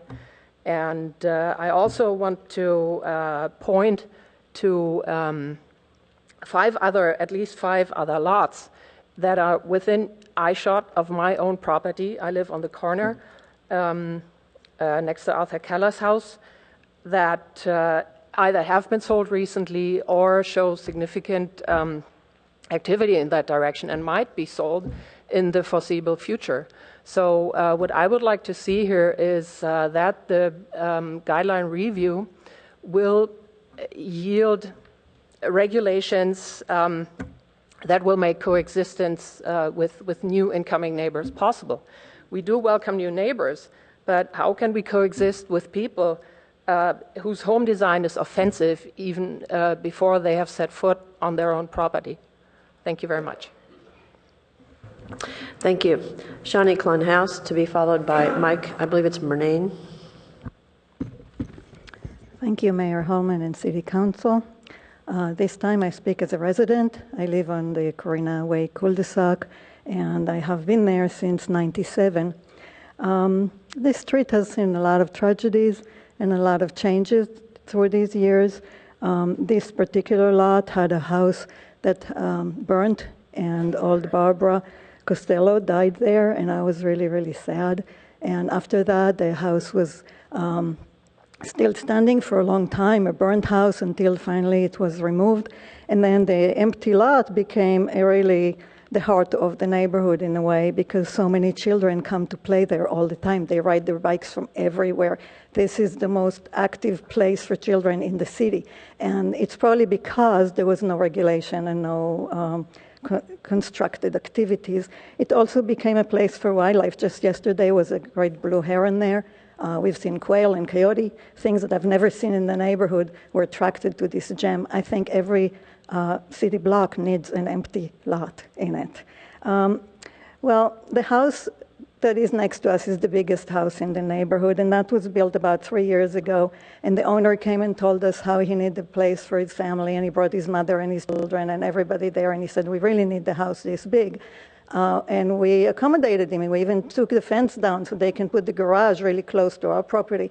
But then as soon as they got all the permits, he sold that. And so then the people who live there now don't actually seem to live there. It's mostly empty, and it's a huge house. And so to me, the question is here, why a house this big as the one that is proposed here? Why does somebody need 4 bedrooms for 4 bathrooms for a 5-bedroom house if it wasn't a spec house for sale? And if it is, how does that work with Palo Alto sustainability goals in terms of the use of materials and the use of energy and the use of over everything than what's really needed?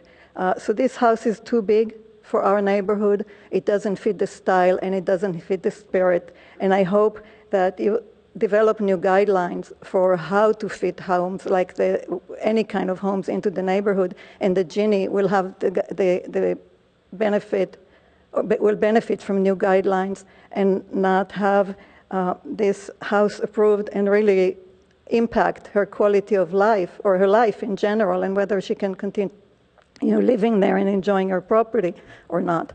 So please develop the guidelines before you approve this house. Thank you. Thank you. Mike Murnane, to be followed by David Hammond, who at this point is our final speaker.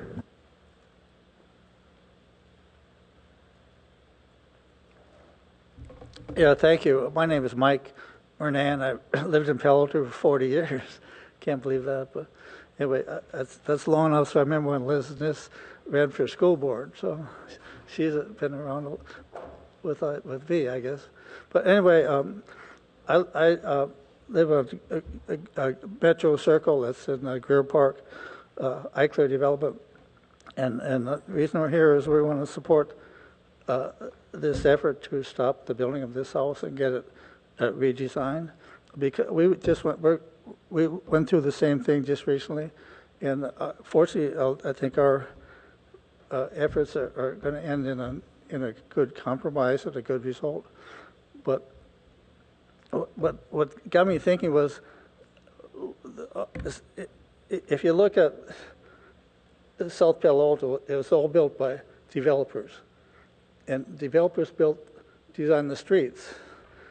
And if you look where the Eichlers are built in Brown and Kaufman, from Menlo Park all the way down north of Middlefield to 101, they're all tract houses, but they're also little short streets.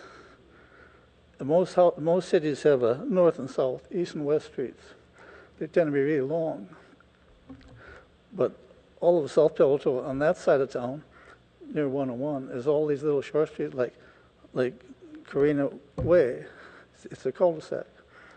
We live on a Metro Circle.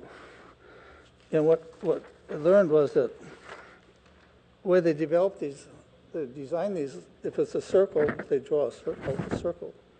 And then they draw lines out to the edge of the circle. So, and then there's a house in the middle of the circle too. But if you have a house here, then you have a small lot. But if you have a house on the corner, you have a really big lot. And on Metro Circle, this lot had a little old 1,100 square foot house with plus a garage. Say it add up to 1,500 square feet, and somebody bought it. They didn't care about the house; they wanted to throw it away, and they came in with plans to build a 4,500 square foot house in this little Eichler neighborhood. And what astounded me was it was also going to be 2 stories, so it was almost 29 feet high, and the houses next to it are all 12 feet high. So it was obviously totally out of character to the neighborhood, but it got approved by the planning department. It whipped through the internal review and got rubber stamped. And if you look at why people, I love living in Palo Alto, but why? I don't identify personally with Palo Alto as too big and complex. I don't identify with Silicon Valley personally. But I need you identify to with my wrap up, neighborhood. please. And so I think it's the people love living here because of the neighborhoods. And I want to say this, I think this is important. The Palo Alto Neighborhood Association took a survey they always do this, but last summer. Mr. Murnane, I do need to ask you to wrap up, please. Oh, can I say too much? Just wrap up, please. Wrap up, please, because nobody else has had more, okay? Nobody else has had more, so please just wrap up. Thank you. Okay. Anyway, the survey said that the most important things that the residents wanted in Palo Alto were increasing city council support to resident interests in architectural, build to straight, design exceptions. We're talking about a house like this that does not fit into the neighborhood. Okay. It destroys the character of the neighborhood. Thank you so very much. Okay, you're welcome. Thank you. David Hammond, to be followed by our final speaker, Rita Verhal. Madam Mayor and City Council, I'll be very, very brief. I just wanted to support the appeal. I've lived in Palo Alto since 1957 and actually lived in this tract, although it was on Bibbitts Drive, so it was the same kind of Brown and Kaufman house, although now we live on Metro Circle, which are Eichlers, similar. So I just want to support the appeal. It does seem like the house is awfully large, and just one thing just off the top, why do you need a 9-foot, 6-inch ceiling height in the second story? I mean, it just doesn't seem right.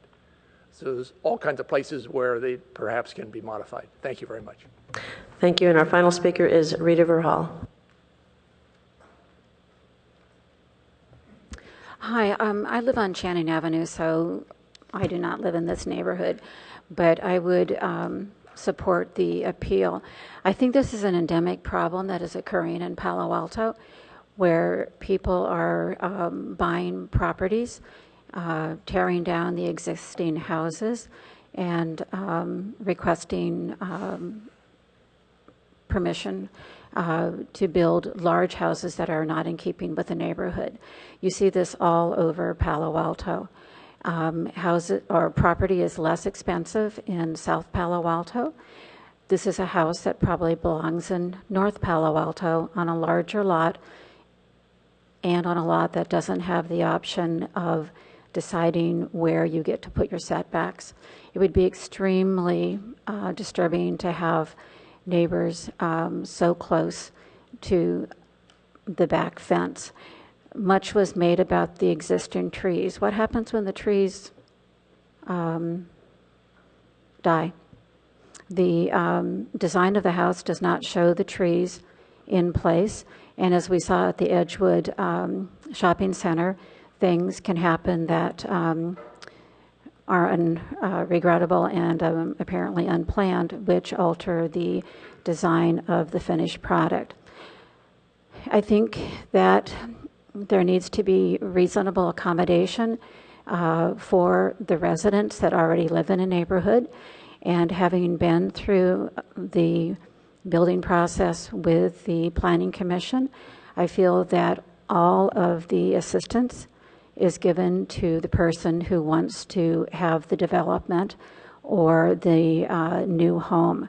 Nothing is provided to the existing residents. The residents have to request that the property many times is posted, and it is a catch-up game with the Planning Commission. Thank you. Thank you. And so now we return to the applicant and the appellant. Helen Koo, you'll have 3 minutes, and then Jeannie Stevens, you'll also have 3 minutes. Welcome back. Thank you. I first want to respond to a couple of the comments that was made earlier. First, about the sign that was the neighbors never seen. Oops. First of all, after I submit the plans, I immediately went to the lot to post the sign, and I sent a picture to the project coordinator at that time. The next day, when I was driving through the site, I noticed the sign is gone. And I was able to find it in the back of the bush, and I put it right back. Then 2 days later, I was in the neighborhood for a friend's birthday party, so I drove by again. And again, the sign was gone. And I put it back one more time. As you all know, this is a vacant lot. I don't live there. So I don't understand why the sign keeps on disappearing, but I just cannot be going back there all the time to post the sign back. In addition, before we submit the plan, we spent 5 weekends, visited 11 neighbors that was within the 150 feet neighborhood to personally show them the plan and get their feedback. And out of the 11 neighbors that was in the immediate 150 radius, 9 of them voiced their support and said this is a house they can see that will fit into the neighborhood, and it's something, although it's not their favorite style, they can see this will blend well with the surroundings, and they can see that in their neighborhood. I did not collect signature at that time. I was naive, I guess. I was simply getting their feedbacks. But we do have most of the neighbor support, actually about majority of the neighbor. And I sent you earlier, in the last couple of nights, I actually went out again, and this time after I showed them, I did collect their signature. It was a holiday and it was weekend, so I was only able to find 7 neighbors. And out of those 7 neighbors, 6 of them give their signature in support. And one of the neighbors says they understand, but please understand that they are, close relation with the appellant, and they just don't feel comfortable to sign their name. So once again, because of the flood zone, our starting point is 2.5 feet higher than everybody else. And the setback, we already in the interior setback, we voluntarily increased the setback 3 times to 24 feet to be away from the appellant in order to give them the relief to reduce the impact to their house. Okay, and we have no windows on the second. Ms. Koo, I believe everybody has so many time to talk. I don't feel it's fair that we... Ms. Koo, I believe there's a question for you. So your time is up, but I believe there's a question for you. Councilmember Burt. Yes, you mentioned that you have some signatures. Do you have that list? I actually emailed to the entire council. I don't want to show it because I understand the neighborhood has, lots of neighbor has been there for 20+ years and has very close relation. So I emailed it to you this morning, but I didn't want to show it. And our second floor, we have no windows. I want to ask the council. I'm sorry, but your time is up. Council members, do you have any questions for Ms. Koo? Councilmember Wolbach. Could you please explain why the windows are so high on the side facing the appellant on the second floor? That is specifically to address the concern of the privacy issues.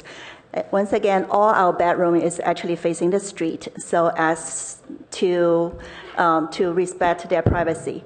The only 3 windows that is facing the side yard of the appellant, and those windows are 2 are above bathroom windows, and they are going to be, first of all, they're going to be obscured, and they're going to be way above the eye level. There's one more window that is also very linear, horizontal slim windows that is also to provide light, and that's in the hallway, in the landing. And there's no bedroom window facing the appellant side at all. I want to ask the City Council if there's any house in Palo Alto that cannot see their own backyard or side yard. Ms. Koo, I need to ask you to conclude, please. So we'll now go to the appellant, Jeannie Tooker-Stevens, and you will have 3 minutes. Thank you very much.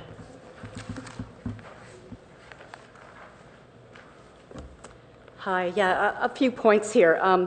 We talk about the flood zone, and I understand that's an issue, but the IR guidelines don't make exceptions for flood zones. And I think that's one of the conditions that you inherit when you buy a property is you have to address a flood zone, and you still have to work within those guidelines that are set out by the city and that we're all expected to pay attention to.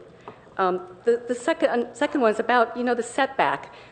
So it may be set back, but that doesn't mean that the building's not too high. The setback doesn't mitigate the significant height and mass of the house. You saw the pictures. There's gray stucco. The style of the house is a personal choice to some degree, but the square corners, the large square corners of that building just block the entire area. It's not there's a slope of any kind that allows for any kind of softening on that. And so I think that yes, there's some setback on that second floor, but it doesn't mitigate the fact that there's still significant height and there's still significant mass. The other thing is that you've heard over and over here that the process is broken. And I think you all are working within the best that you can in terms of what the guidelines are and what the different comp plans are and everything. But I'm asking that today, please don't continue this pattern. Please let us take an approach that could manage a different way, a different kind of compromise, and go back to the drawing board, use an ombudsperson, and really try to look at a different way of doing this than the same old, repetitive back and forth arguing. It just isn't getting us any place. So with that, I'd really like to thank you for your time and your interest. Again, I appreciate that you came out to visit Carina Way, and I hope you come again sometime. Thank you. Thank you. And with that, we return to council, looking for questions or comments. Council members.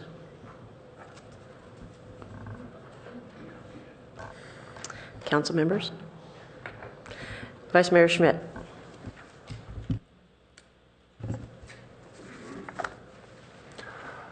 I think one fundamental question has been raised about the IR process and how it fits in general city goals, standards, visions, and so on. A couple members, speakers, brought up L12 from the comp plan. Is that we want to preserve the unique characteristics of Palo Alto neighborhoods, and we want them to be compatible with their neighbors. Now, that's a big statement and hard to turn into guidelines. But I think it is important to step back and recognize that Palo Alto is not all the same, that the area in town south of Oregon Expressway is really a post-World War II development. And it was a very creative and unique development. The tracks there, and there are a number of different architectural forms, but they all agreed on a couple things, that they would be modest size lots compared to the other side of town, meaning there would be modest size homes. Yet the architectural design characteristic of the neighborhoods was, let's make the indoor and the outdoor spaces compatible and part of lifestyle. So every one of the homes that I know in that area is a welcoming combination, compatibility between the inside and the outside. Now, as the staff report pointed out, increasingly you're finding appeals from neighborhood groups against a single property holder who they saying are doing something incompatible with the neighborhood. And it identifies the problems of mass, of bulk, of height, and privacy. And these are the things that are the characteristics of the middle-class neighborhoods that exist in that part of town. And the question is, are individual properties, by going out of scale with the neighborhood, taking away value neighborhood values. Now, in these middle-class neighborhoods, the homes tend to be the largest financial assets that people have. So they look to things like the IR guidelines to, help us protect what we have. And what they have isn't just a house. It's a lifestyle that fits in a neighborhood and for decades has been compatible. So, as we are in the midst of the update of our comp plan, and part of the update should certainly, if it's going to include preserve unique characteristics of Palo Alto neighborhoods, be compatible. I think you need to take into account the unique characteristics of half of the town and ask the question, are the interpretations of the IR guidelines we're using adequate to fulfill the goals of our comp plan?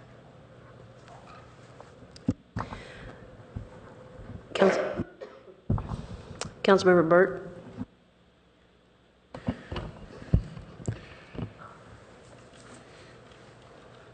Well, first, I wanted to see if I can ask the appellant a question. Is that permissible? Okay.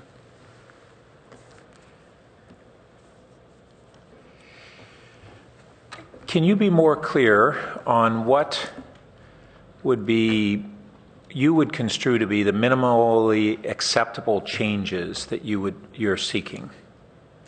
I've thought about that. I've thought about that a lot, and I think that one issue we've talked about here is, can it be repositioned on the lot in a way that protects the space between the houses better than it is now. The second thing is the height. The height is just so much, and I think part of the problem there for me is without sort of the sight poles or the sense of what is that height really and what would look different than that height. I think it's a little bit difficult to just, off the top of my head, make that kind of determination. But I think those are the two key things. Is can it be modified within the lot? Could they bring something down from the second floor to the first floor? Could it be smaller in some ways that they do that? But I think it needs to be something where I can look out of my backyard, exactly as Vice Mayor Schmid just said, because we live a lot outside in our house. But to be able to have some of my backyard that is not overwhelmed. The house is exactly set right directly with mine, so that it's not offset from mine. It's just, I will look out back and that will be all I see. Thank you. Thank you for asking. So a little bit of history. We've heard several council members or a council member and members of the public refer to the comp plan guidance. And actually the individual review guidelines were created to put meat on the bone of that particular comp plan policy. And it's what we have in the individual review guidelines are the policy of the city. So we don't have the comp plan that supersedes that. We actually went through an extensive, almost 2-year process of the individual review committee to develop these guidelines. And that was an extensive community-wide process with stakeholders of neighborhood leaders and architects and others who all participated in that. And it was basically a grand compromise. There were people at the time in the community who wanted more restrictive guidelines, ones who wanted less restrictive guidelines, and these are what we came up with. Now, given that these are the guidelines, then we have 2 other questions. One is, should they be changed? Do we think that the guidelines as we have them don't serve the purposes that what we face today? And I would say very possibly they should be changed, and I'm open to doing so. We adopted them almost a dozen years ago or so, and we've had a chance to learn from them. And I would expect that a review process would modify them some. But the arguments that because we may in the future change them, that therefore we should look at a given project today under different guidelines from what's there, I can't accept that. We have to review the project according to the existing guidelines. Now, then we have the next question of how well have we been interpreting projects according to those guidelines? And I've seen individual homes come through that I have questioned how that set of guidelines aligned with the outcomes. And I think it's really overdue for us to look at both interpretation and the guidelines themselves.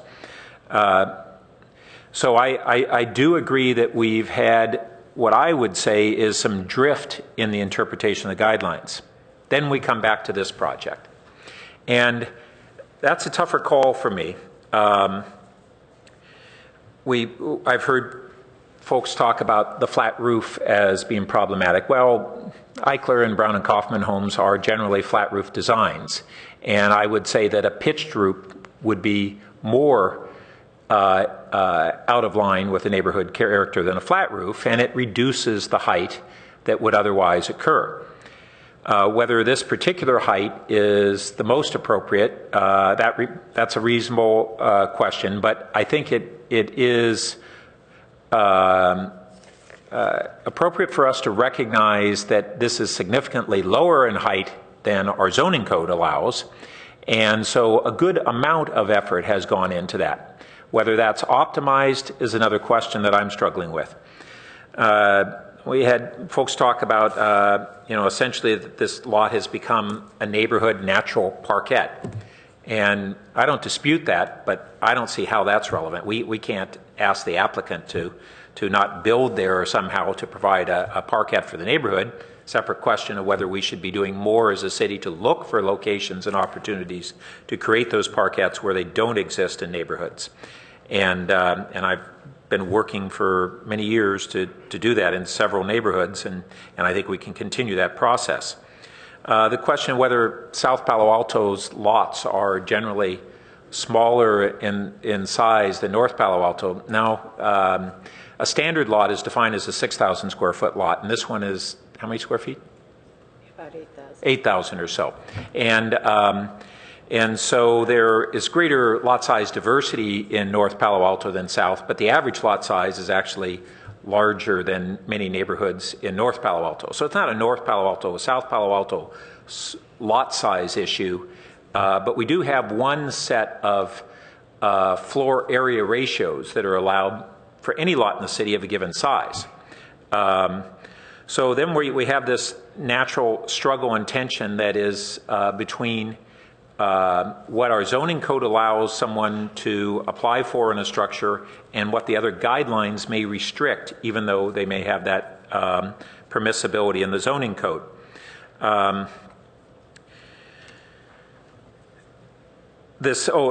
I'll just say this issue on the front yard being used as, the narrow portion of the lot being defined as the front yard, that's not the applicant's decision. That is mandated by the code. I fought against that, lost that battle, but that's code requirement, correct? Yeah. And I would, again, like to see that revisited, but that's the code we have today. And this sort of project and many others show why that's bad for design reasons, and it restricts the homeowner. It's bad for the neighborhood and bad for the homeowner both. So that part is something that I would really like to see us change. And there were good points brought up about a concept of an ombudsman or something like that. And I think that some form of how we can mediate these issues in the future would be a really positive change to consider. But we don't have that right now, and this project has to be evaluated based upon the rules that we have and the process that we have right now, even if a project like this or others may exhibit where we need to fix or improve those rules and processes. So having said all that about context, which I hope will be helpful to the public and my colleagues, who everybody has been through all this and knows that history, I'm struggling with it. I think that there are some ways in which this home is not highly compatible with the surrounding homes, but I also don't see it as massive or monumental. And I think it's done a number of efforts to try to address our guidelines. And I think the arguments that it hasn't fully done that are valid. And then I do a comparison of how well has this proposal addressed the guidelines compared to a lot of others that have been approved. I actually think it's done a better job than many, not as good as maybe we should require in the future. And so that's why I was then finally left to, well, what are the changes that could be done to this that might result in a compromise? So let me ask now a question of staff. Remind me, if you would, if we were to want to identify certain changes absent a start all over process, are we allowed to do that, and how might we do that?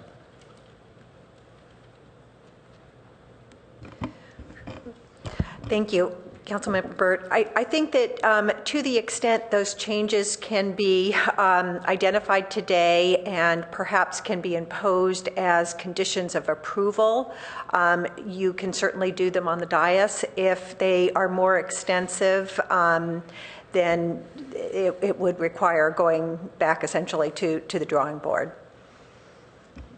Okay, thanks. Councilmember Filseth.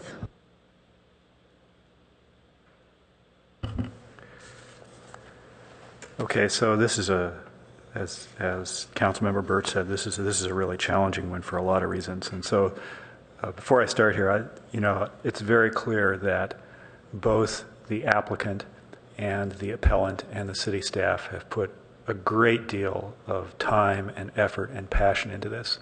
And so, thank you very much for everybody doing this. I think there's a lot of good thinking that has been done on this. With respects to the arguments that we've heard tonight, so the issue of setbacks and code and which one is the front line and the back line and so forth, it seems to me that the code's pretty clear on that, right? And as Councilmember Burt said, the code may be right or wrong, but that is the code, right? And so irrespective of where the door is. And if you moved a door around to the side and left the rest of the house the same way, it wouldn't change anything, right? So I think, and as Councilmember Burt also mentioned, the height is well below what the code says. So it meets code, okay? The other issues, there was a discussion that this is actually quite a bit smaller and less massive than the original concept, but I think that's immaterial. We're reviewing this concept, not the other one, right? Which brings us down to the issue of neighborhood context. And this is, at some level, this is not easy to define quantitatively. And it's certainly larger than the house next door. But there are other two-story buildings in the neighborhood.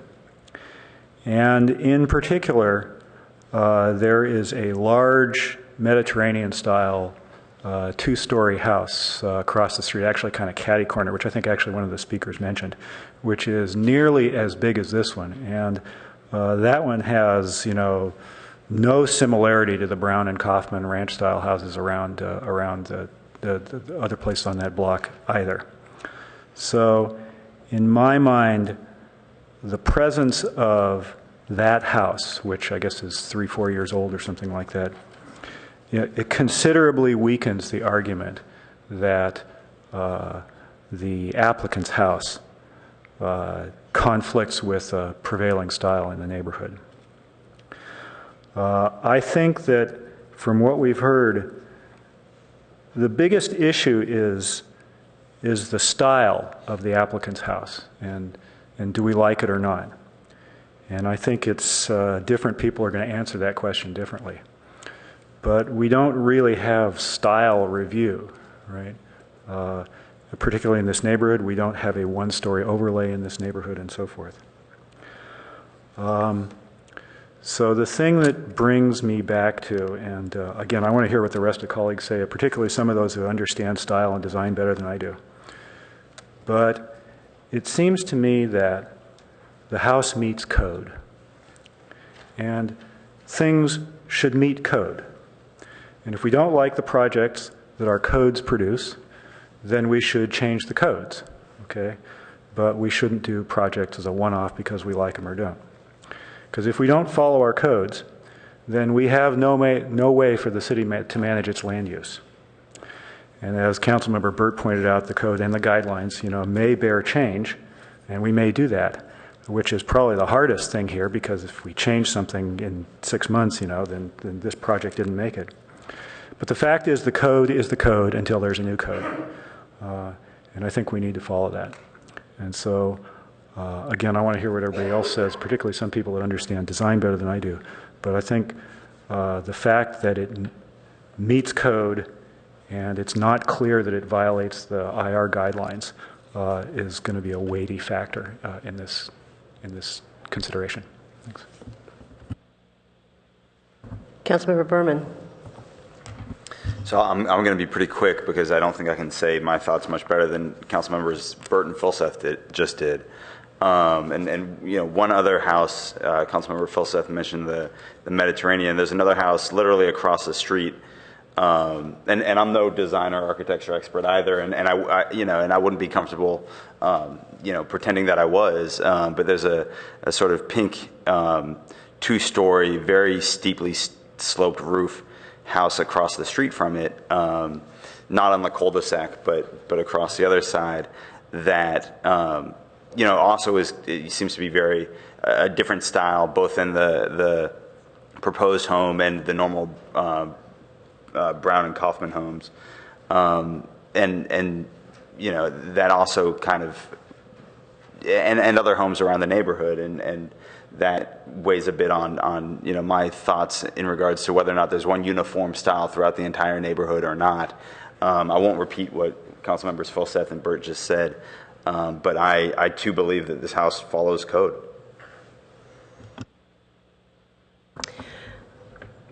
Councilmember Wolbach. So one of the really key issues that's been raised here is the question of livability, right? And this is incorporated in so much of what we do, in our priorities as a city.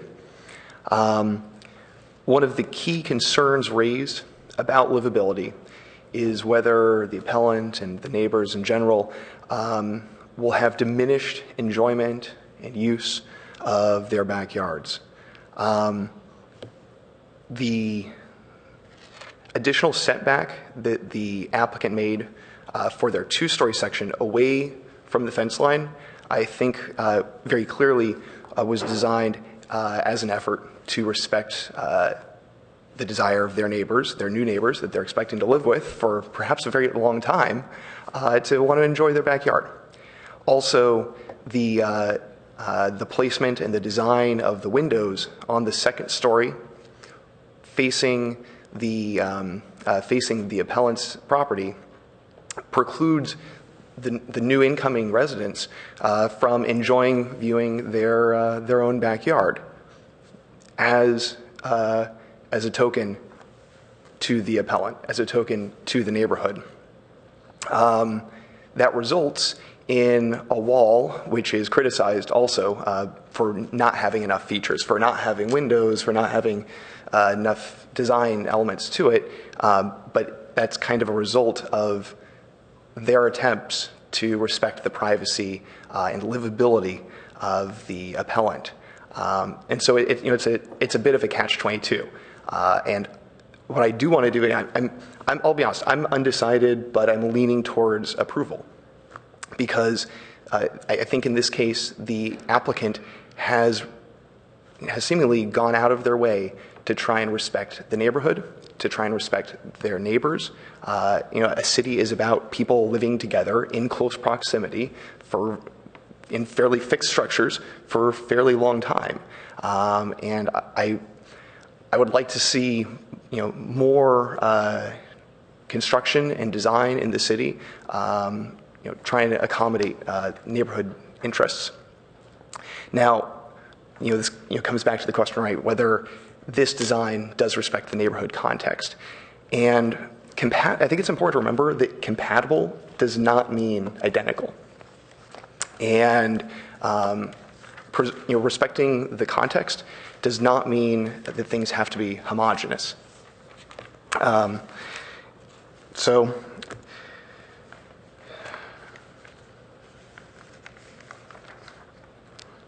Yeah, and just as far as just a question of personal rights and personal right to expression, I think it's important to remember that when people are designing their home, that is a very personal thing.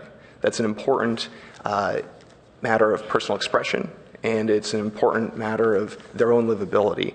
And when people are designing their own dream home in our dream city, and they're doing it with a clear intent to try and respect the livability of their neighbors and preserve the privacy of their neighbors, to provide additional setbacks than what are required, to have the height be lower than what's required. I think that's something that we should respect if it's within code, and it's a gray area about whether it follows the guidelines. But when it's gray, I'm going to tend, when it comes to a personal home, to side with personal property rights and personal free expression. So that's why I'm at least currently leaning towards approval, but I'd like to hear from others who haven't spoken. Councilmember Niss. Well, I think all of you out there would agree with this. There have been extremely articulate comments that have come tonight, and they're very thoughtful. I think this is a heart and a head issue, and it's difficult because I think for those of us who are thinking, what happens if something changes in my backyard? What happens if something changes in my neighborhood? And I do live in North Palo Alto, and we have seen house after house after house come down. But many times tonight, code has been mentioned, not only code, but individual review. I didn't sit on the council when individual review was done, but I certainly know that Councilmember Burt did, and I'm going to presume Mayor Holman did at the same time. Pardon? Yes, so Planning Commission, but you both have spent time on individual review. If you look at this, and I think Councilmember Walbach just referred to style. Style is a very hard process, a very difficult kind of assessment to make. If you go by my house, you might say, I don't really like that kind of house. I much prefer another house, or I might prefer a house down the street. Style is so much in the eye of the beholder. For whatever reason, this style really has appealed to the person who bought that lot and who wants to build a house on it. And I can see, as you mentioned, Corey, a great deal of effort has gone into this. But as I said, my heart is very much with your comments tonight, and especially with the applicant's discussion of what will happen in her backyard while she's still see to the west. But without question, this is an answer that we've all made with our head tonight and said, these are the rules. We have zoning. We do have a whole individual review process that's in front of us. And the idea of having somebody who might mediate is a great idea, but none of that exists at this point. We're in the middle of doing the comp plan, and much of this could be woven into that. So again, I think most of us have spoken, and I think I would be leaning in the same direction as Councilmember Walbach. So I'll take just a few minutes here, and I think due to the input of everyone, the house is much better than it was to begin with. I think that probably everybody can agree with. I also agree with a lot of the comments that have been made about, well, Councilman Nunes said heart and head. I think that's part of this too. It's architecture's, you've heard me say it, architecture is kind of an emotional response. We're not, however, talking about style tonight. We're talking about compatibility and neighborhood pattern. Let's not confuse that with style. That often happens. Style and design often get confused with compatibility, and that's not the same. I do have some questions for staff, please. So, looking at the drawings and looking at the plans, it looks like more of the home could be on the ground floor.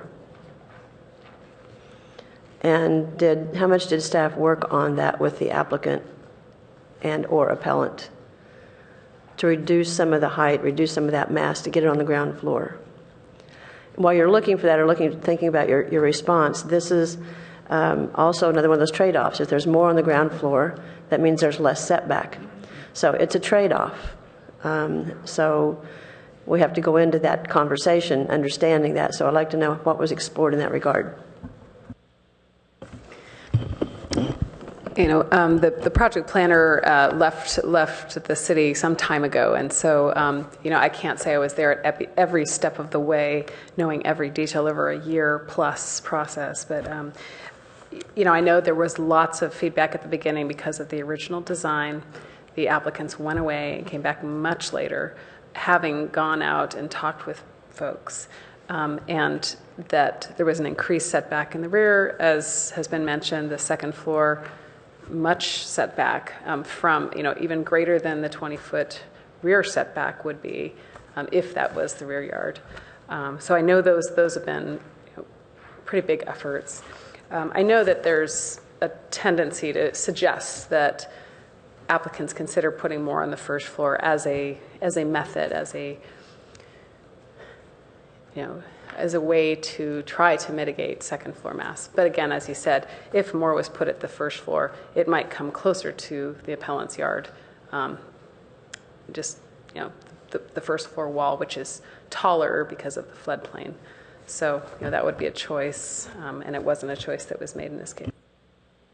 So that with the discussions with the appellant, I didn't read any of that being part of the discussion. Particularly, there was reference to, but not really any discussion about it. So it doesn't sound like that's something that I'll ask staff first. Doesn't seem like that's something that the applicant the appellant is asking for.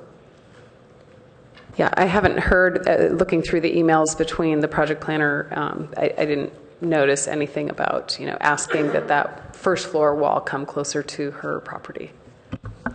Okay, so then a couple of three other questions having to do with compatibility, and the houses that are in the floodplain are very difficult to deal with, very difficult. And I've seen some really bad outcomes, to be quite frank, some really bad outcomes.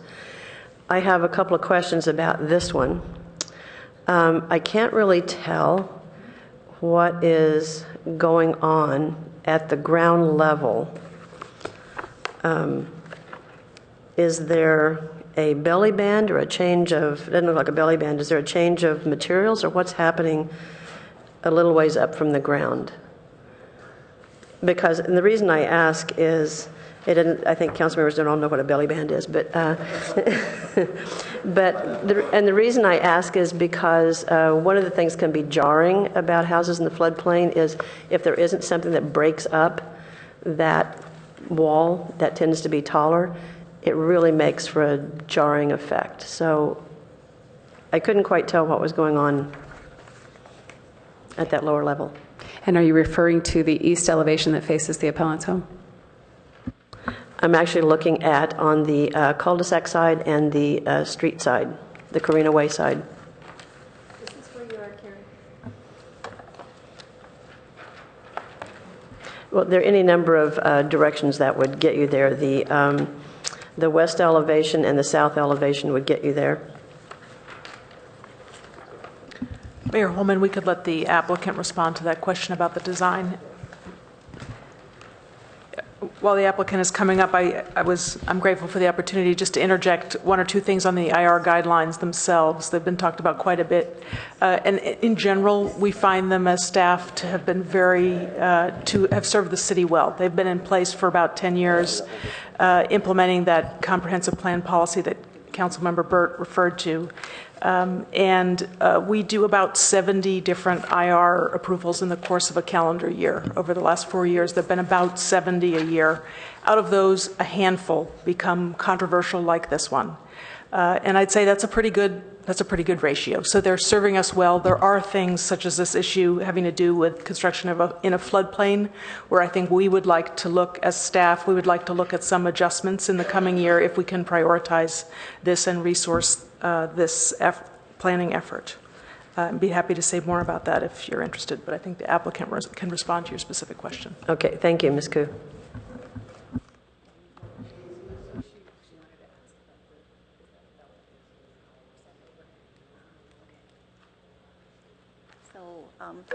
I'm just going to wait for the picture to come up just to double check what you're talking about.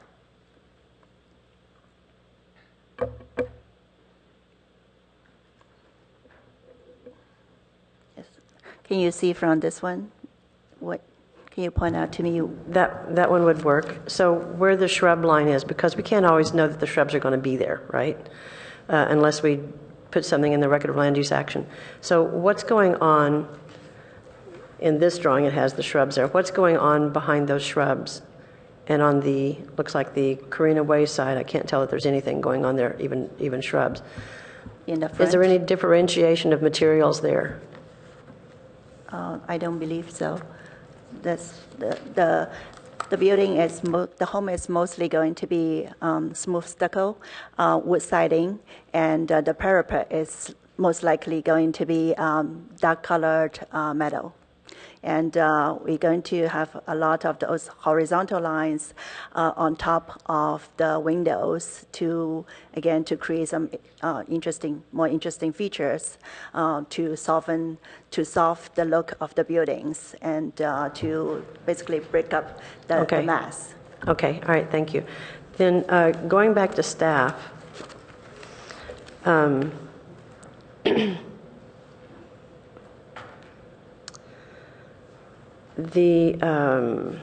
in the plan set, sheet A500A,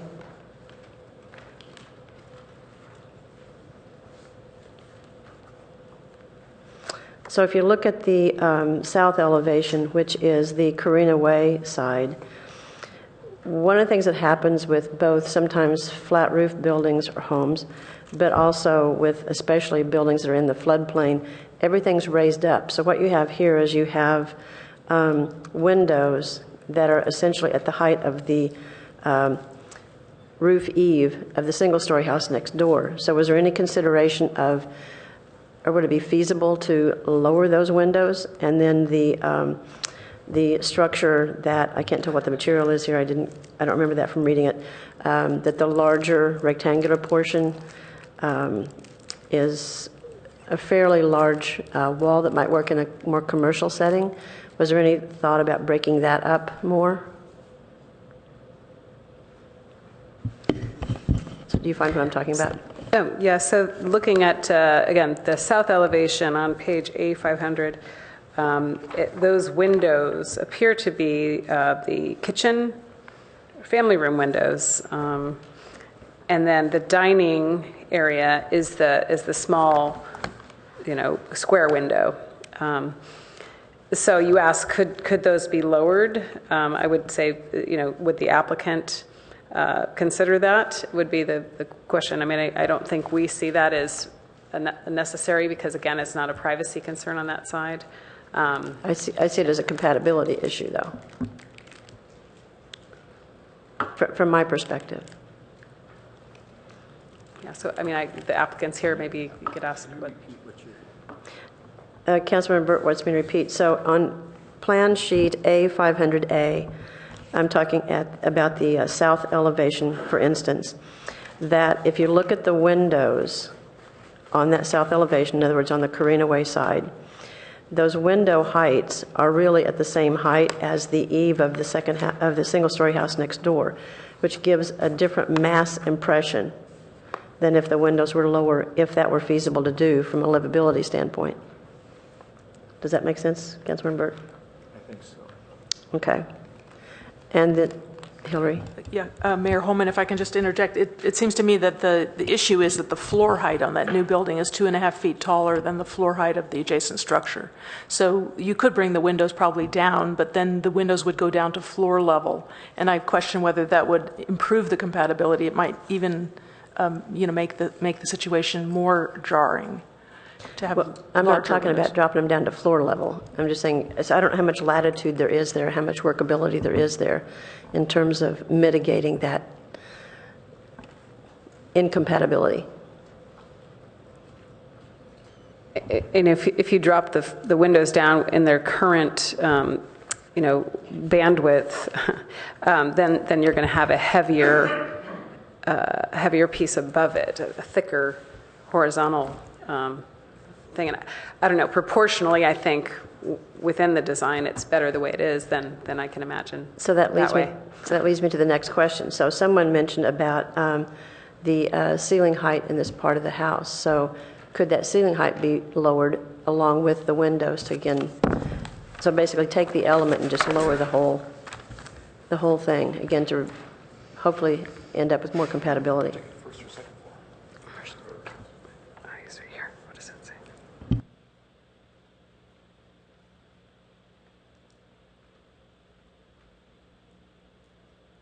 Yeah, the applicant may want to weigh in. You can see on page A600, there's a section that kind of shows, the ceiling heights and how that's working. And the applicant might be able to describe the ceiling height there. I should interject again, Mayor Holman, that this is something we see on a lot of these new two-story homes. We're seeing applicants proposing large floor-to-ceiling heights, and it's part of what they want in building a spec home, not a spec home, but a custom home. They want a floor-to-ceiling height that's generous on the ground floor and on the second floor. In cases like this, where they're well within the height limits, in fact, they're below the height limits, it's hard to pressure them to do more than a modest adjustment to the setback and height in the course of our review. We just don't have the tools in the IR process to do more than work with them along the way to do as best as we can to moderate, to meet the guidelines, to, say absolutely no, you've got to have a lower floor to ceiling height in there. It's that's a tough argument for us to make as staff. I just wanted to respond to the question about the ceiling height. For the majority of the buildings, actually have a 9-foot ceiling, and it's not more than 9 foot there. And the reason is being we are imagining there will be enough structure and for the structure as well as the mechanical system to going in there. So 9-foot ceiling is really the minimum standard as average house has. So we are just doing as an average house having. So it's 9 feet? I thought staff said it was 10 foot. 9 foot? And then the only portion that might be exceeding that is the living room, which is the single-story height, which is the southern portion of the building. Okay. Just a couple of other things here. So the slide that the appellant showed, that showed the house, if I can find it, we have a lot of paper up here, that showed what the view looking past their house would be. It's their slide 14. And that is a pretty boxy facade there. So this is one of those things where there's a trade-off between privacy issues and design issues, so that you're not just looking at a wall. So I don't know what to do with this one. It's very difficult, and I'm sure staff has struggled with this as well, because if you don't have windows, you have a boxy wall. So I don't know what to do with that or how the applicant would, or appellant would consider that. I have just a couple more comments, and then I have a couple of lights from council members. On the record of land use action, packet page 242, number 6 and number 8. So number 6 talks about screen trees that will be planted along the easterly property line.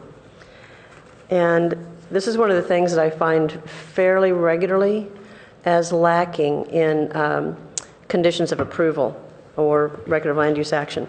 So taking all of this except for the last sentence there, it doesn't reference maintaining trees. It says that those trees will be planted there prior to final inspection and another species could be determined. They'll reach a minimum of 20-foot height at maturity. How long does that maturity take to get to 20 feet? That's one. And can we add something that talks about maintaining a tree line? Trees die. Another owner could come along and take them out. Mayor Holman, we'd be happy to incorporate a change to that condition if you'd like to suggest something. I would. And then the last sentence there says a combination of trees and climbing vines on the building wall shall be used to soften the building. And again, there's nothing that requires the maintenance, long-term maintenance or retention of ivy on the building. So ivy, or I shouldn't say call it ivy, but vines. The other thought about trees is to help the applicant and the appellant both is instead of putting the trees at the property line on the easterly side, because the appellant was talking about depriving them of daylight, why not plant some of the trees closer to the house, which softens the image? Do I have staff's attention for a second? So what about planting the trees closer to the house, which softens the impact and visual of the house, and also provides a screen? And, so we're not providing a daylight plane issue from trees. Could we not do that? And I think the applicant's actually nodding their head yes, that if I saw correctly. Yeah, I'm not asking a question. But was that not considered? We actually offered, that is already offered.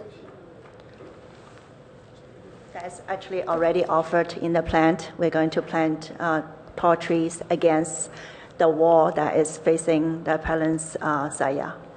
Okay, that's helpful to know. And I didn't find that in the plan, so either I overlooked it or whatever. So number 8, same thing. The trees in the rear yard are to remain, or if they are to be removed, comparable replacement screening vegetation shall be planted, subject to approval of the director. I don't know if the neighbor behind has raised concerns about daylight or anything of that nature, but what about the location and again the maintenance, the long-term maintenance or retention of trees there? Mayor Holman, in that case, I think the condition says that the trees are to remain. So that to us implies that the condition requires them to be present into the future. But again, if you would like to suggest some clarification of that condition, we'd be happy to incorporate it. I think it does require some clarity because it says the trees in the rear yard are to remain, or if they're removed, comparable replacement screening shall be planted. So I think, again, let's speak to the long-term retention. And I see a couple of other council members have lights. So one other comment only, the ombudsman notion has been referenced and there will be a colleague's memo coming forward. I think it's probably March 16, and it does reference an ombudsman program. So that'll be coming forward for some discussion. City Manager, did you have a comment? No, I did not. Thank you. Okay. Councilmember Berman? Okay. Interestingly, the light says Ojakian. Councilmember Wohlbach. Oh, I was just going to say, as somebody who's 6'4", I really wouldn't want to ask somebody to lower their height limit, for their ceiling height internally from from 9 feet down or even from 10 feet, I can definitely respect wanting to have a little bit of breathing space.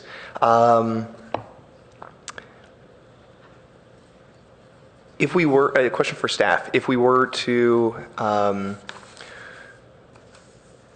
propose approval with modifications, such as very subtle modifications, such as those, or especially the last one mentioned by Mayor Holman, what would be, as stipulating the how long trees would be planted for, would it be in perpetuity, et cetera?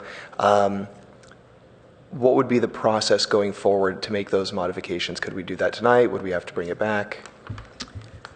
Thank you, Councilmember Wolbach. I think that's the nature of the change that you could make this evening. You could either specify the wording that you would like, or you could even adopt a motion adopting this resolution and instructing staff to incorporate those concepts into the conditions where you think they're appropriate. Either way would be acceptable. Councilmember Burt. Yes, I wanted to talk a little bit more on this issue of whether the second story can be modestly reduced and accommodated on the ground floor. Is that something that was looked at by staff? And I appreciate it's not just a question of taking X number of square feet, it's a design issue as well. And so I really don't know whether this is something that is feasible, but I think that it would probably go a ways in long ways in making everybody feel better about this if it could be accommodated. Well, Amy is getting the plans. Let me just say that typically what we run up against when we look at that question is that the building space on the second floor is used as bedrooms and bathrooms. And so when we request that applicants consider putting some of that square footage on the ground floor, we get pushback and say, no, we want our bedrooms on the second floor. This is the kind of house we want to build. We want our children, our family, our, our Yeah, well, this whatever. is a 5-bedroom. I'd be surprised if all that's, I don't know whether, but I'd be surprised if it's all on the second floor. In this case, Amy says there's one bedroom on the ground floor already. The uses on the second floor are bedrooms. So that's bedrooms and my bathrooms. question. I want to zero in on my question, which is whether there had been any discussions about moving any additional space from the second floor to the ground floor. I believe there was likely the applicant was there, and I wasn't. I wasn't there at the director sharing either. So there might have been some of that discussion. I can say that lot coverage wise, they are allowed 2,681 square feet of lot coverage, and they're only covering 2,006 square feet. So they do have 600 plus. Okay. May I ask the applicant about this? Yes. Have you evaluated the possibility of some reduction in the movement of second story square footage to the ground floor? Can you speak to that? Yes, we did consider that, but this is really a lifestyle choice. There's 4 bedrooms on the second floor, and my parents and my brother and I co-share the parenting responsibility. They spend half of the time with me, half with my brother, and they use separate bedrooms. And I have one child and possibly another one.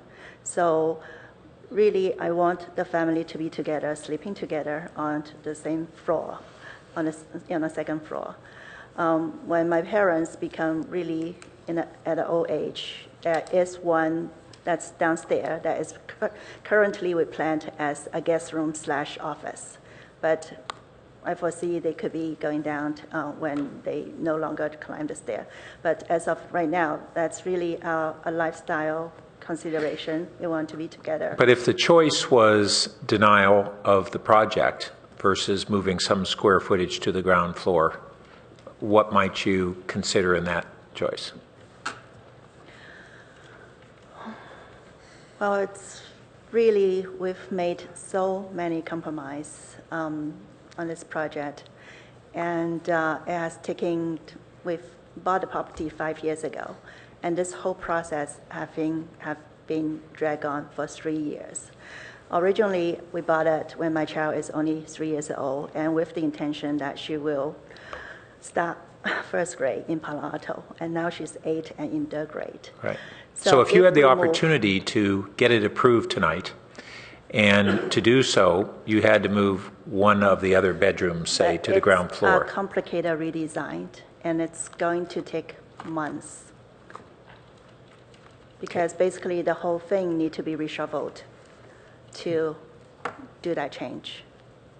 Okay. And again, we're building our home the way we hope it will be. And we have made so many compromises. I understand. I want to zero in on this one issue of whether it's would constitute a full redesign or whether it could be accommodated. It would be a very significant redesign. Okay, thank you. Councilmember Walbach, you had something else? Yeah, I think it's time we move to making motions. I'd like to make a motion to approve the design with modification to condition number 6. In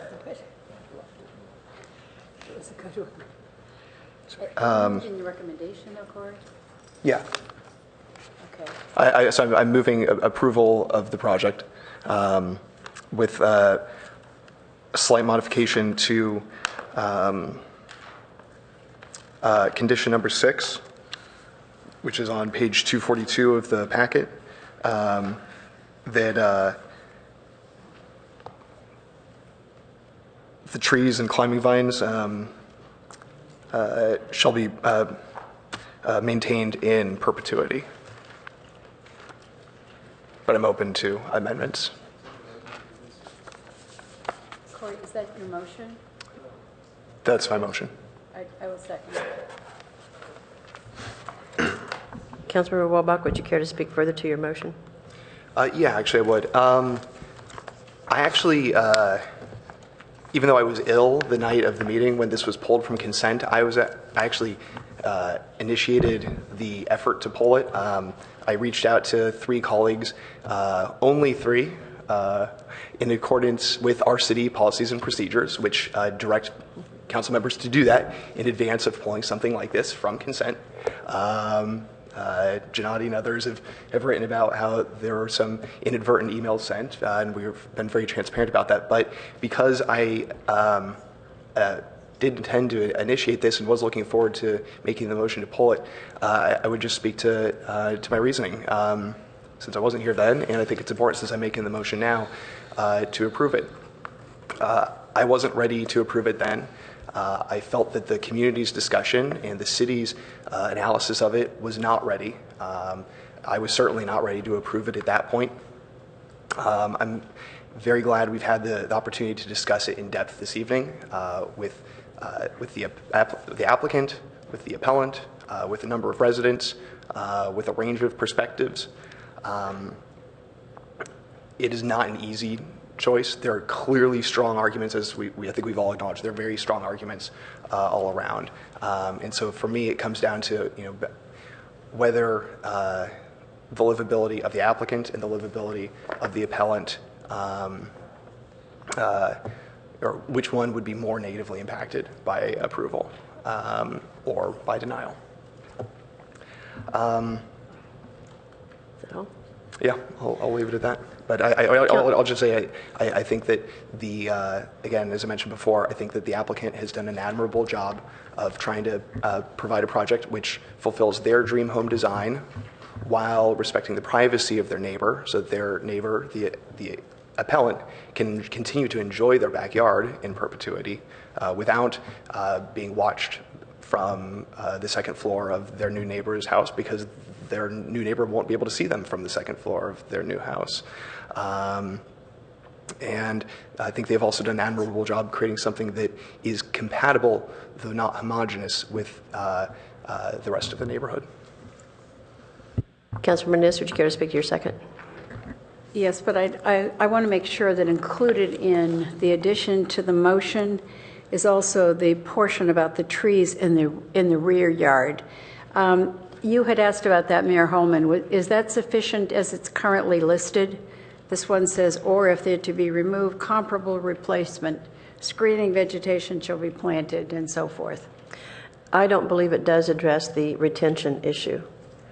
So I think if we can think of how to reword that, and let me speak to the motion, and maybe Corey, in the meantime, you can rework that with the mayor.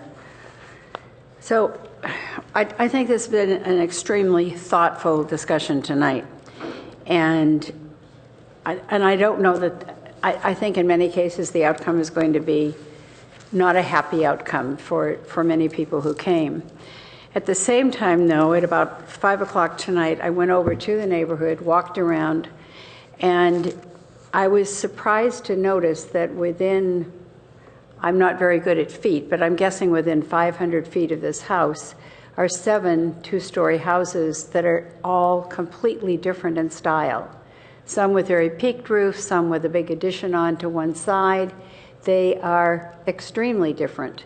So when it came to the compatibility issue, I was really torn at that point, because quite clearly this is a neighborhood that has been undergoing a number of changes, probably since it was put in, I'm guessing, at some time in the 60s. So there are many other homes in addition to the Mediterranean style home, which I think is the one that Councilmember Filseth mentioned, which is right on the circle and almost directly kitty corner across the street. But there's another one just to the south that faces this as well. Did you find some language in there that would work? I believe so, and actually on number 6, I don't think we should use the word retained. I think it should be trees and vines will be maintained. Retained sounds like we're keeping the same trees and vines, don't you think? So I think so that will become maintained? I'm looking to staff to see if you... Yes, actually I think that's what Councilmember Wolbach said. So that should be maintained, and I think we can add a sentence similar to that at the end of condition number 8. Yes, Councilmember So Wolbach I'm wants to supporting speak the to 8. motion, and if you want to wordsmith a little on 6 and 8, that's fine with me. Councilmember Wolbach. Well, actually, I'm open to whether language indicating the length of retention or maintenance of the greenery will be the full natural life. Whether that will be in item 6 or in item 8, I'm totally open to whichever colleagues think is the best place to put that for the wordsmithing. It was also a point that I thought was worth mentioning and worth addressing in the conditions. So I think in number 8, if we just added, if I might offer an amendment to that, to maybe at the end of the existing language, say, in either event, screening trees are to be maintained.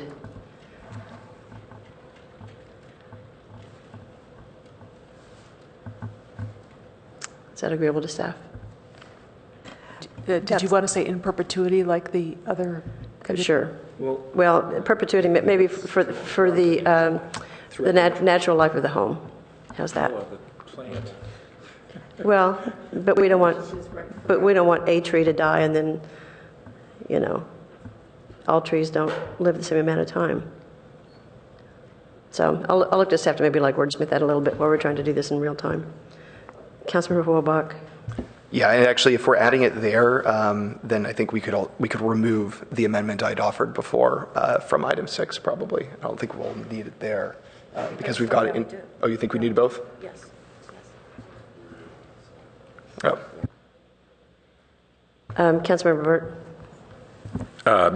So first, I do think that we can't have perpetuity. So something along the lines of the natural life of that vegetation. I mean, plants don't live forever. But I do want to say one broader comment. When we look at this, we've only made very minor modifications to the application on something that we went through an extensive public process. And it's a lot of time and effort and expense to go through this process. So one might ask, well, what purpose did we serve here tonight? And I actually think that tonight served a valuable purpose in really laying a lot of the initial thoughtful discussion on how the issues that we need to look at as we tackle potential modifications to the IR review tonight. I think it's hard to address those things in the abstract, and yet a project kind of flushes out the pros and cons and tensions that exist there. So I actually think that tonight's discussion was worthwhile, even though the project did not change considerably. So I just want to share that.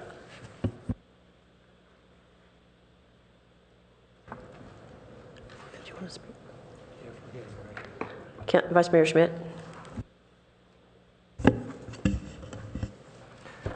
Yeah, just a last general comment. The staff report ends with a couple interesting sentences saying, historically, the IR program was designed to focus on privacy and neighborhood compatibility. Staff has been making subtle changes to the IR program and will conduct a more thorough review. And I think it's very appropriate, as Councilmember Burt said, that we do sit down and take a look whether the guidelines are achieving the goals that we have set out. So I did have a couple more things here, seeing no other lights. One is on the easterly side, on the side of the home that is facing the appellant's property. I mentioned earlier about putting the trees closer to the house as opposed to along the property line. I thought I understood the applicant to say that that is happening, but I don't see it on the landscape plan here, which is, I'm looking at sheet A060.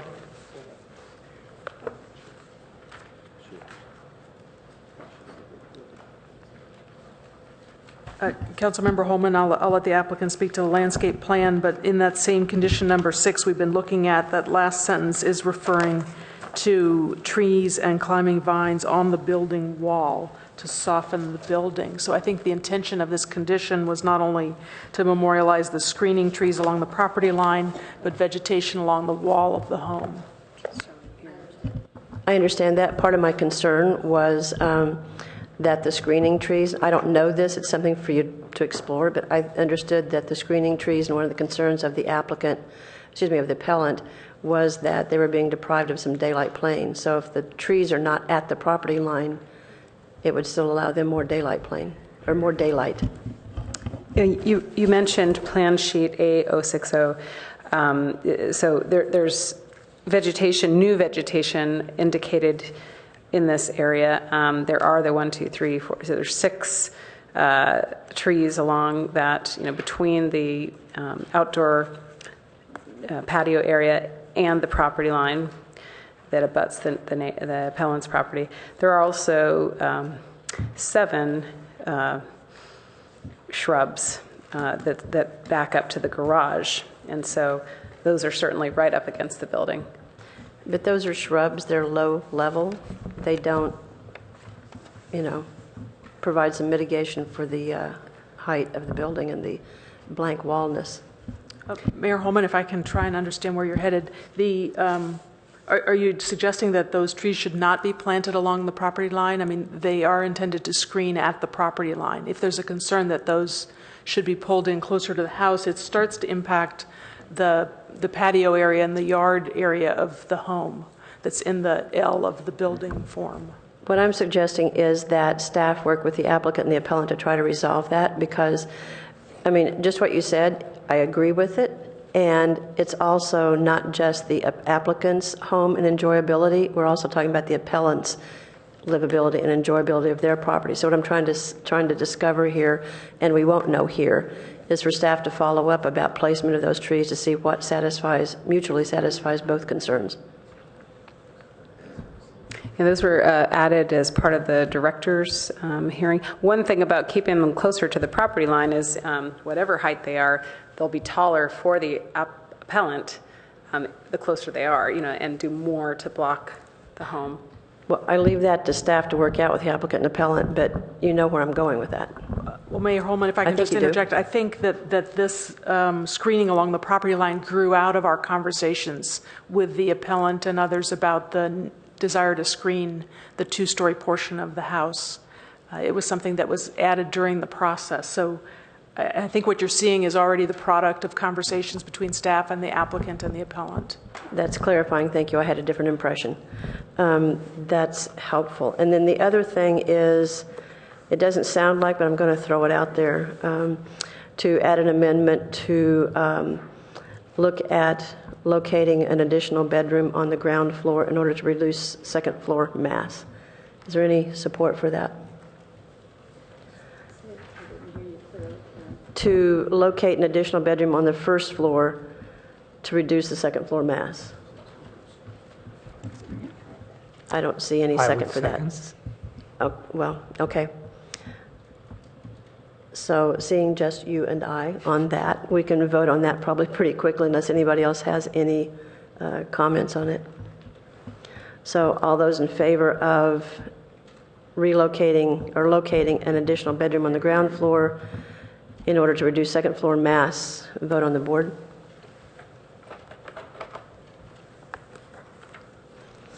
And that passes on a, does not pass on a 2-5 vote.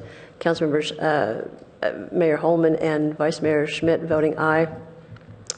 And Council members, Council members Berman, Filseth, Wobach, Burt, and Niss voting no. So we return to the main motion, and I see lights from Councilmember Burt and Wobach. Nope, sorry. Councilmember Wobach? Oh, just back to the wordsmithing. The amendment, I think maybe we should just pick a year, just say 20 years, a generation.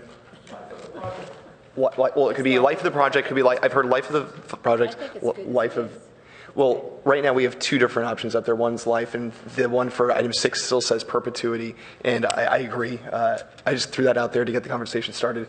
Perpetuity is not the right word. That means for a very, very long time. So would you like to change both of them so that they both read life of the home? Is that agreeable? Yes. Yeah. They would need to be maintained or replaced for the natural life of the home. Planning director does not like that terminology. No, I just think natural life of a home is kind of funny, but that's understandable. Should we go with 20 years, 50 years? Well, a house, I think a house life is of going the to be there home more is than 20 life years. of the home is a good All right. solution. Okay. Seeing no other light, shall we vote on the board? All those in favor of the motion, which is to uphold the director's decision regarding 3864 Carina Way with the following changes: to add in the record of land use action section 6, condition 6, trees and vines will be maintained for the natural life of the home, and in section 6, condition 8, in either event, adding to the location of trees, in either event, screening trees to be maintained for the natural life of the home. All those in favor, vote on the board, please.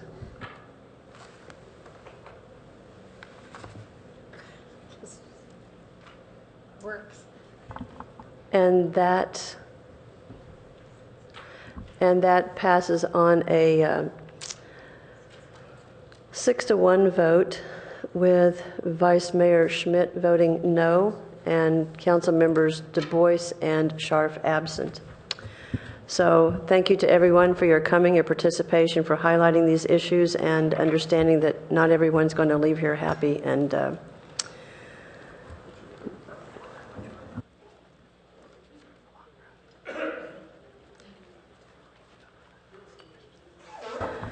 so we now go to item number 14.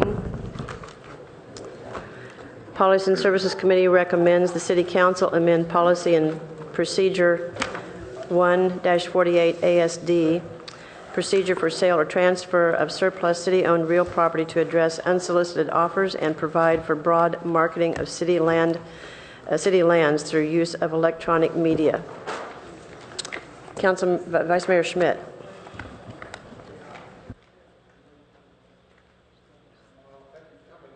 Did staff want to make a presentation? Vice Mayor Schmidt was the Policy and Services Committee member.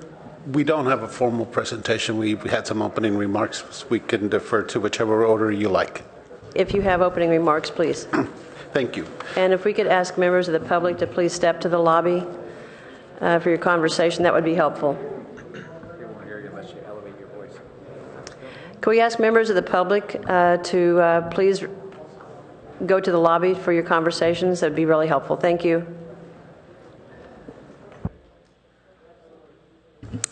Thank you, Mayor Holman, members of the council. I'm Lalo Perez, Chief Financial Officer.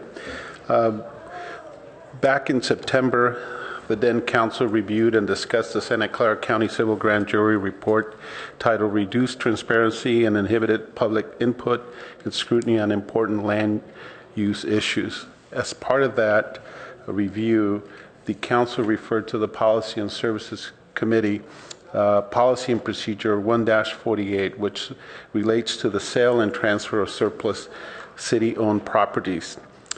In November of that last year, the Policy and Services Committee then heard the items that were referred to it. Only one of them, of the members of the committee, is on the council tonight. Councilmember Scharf was absent that evening, and two are no longer on the council.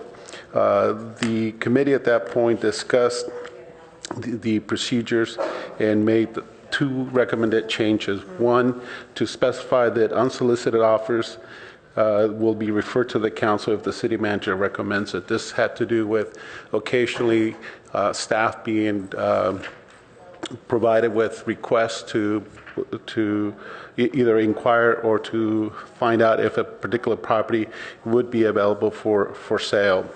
The second item was to provide the city properties that city properties are broadly marketed using appropriate modes of advertising, including electronic media. The policy had not been updated in quite some time, so it didn't reflect the latest technology areas that could be added. And since Councilmember Schmidt is here and the item moved on a 2-to-1 vote, I defer to Councilmember Schmidt to recap any of the meeting notes that he would like. Vice Mayor Schmidt. The committee was unanimous in approving the two changes that are identified on packet pages 320 and 21. A3 just said the city manager shall determine any unsolicited offer to purchase or transfer and forward the offer to the council. On D3D, they added for advertising the sale of surplus property to make sure that all appropriate modes of advertising, including electronic media, be included. This was approved unanimously, but I was a dissent on one item. I felt that the A3 should be more explicit in the cases where unsolicited bid could be taken by the city manager either to an open session or a closed session. And if it was in a closed session, the issue on the 7.7 acres was the deed restrictions for park and open space. So I would offer an amendment to the council that at the end of the sentence of A3, first you need to make a motion. Right, make a motion. Oh, for the approval of the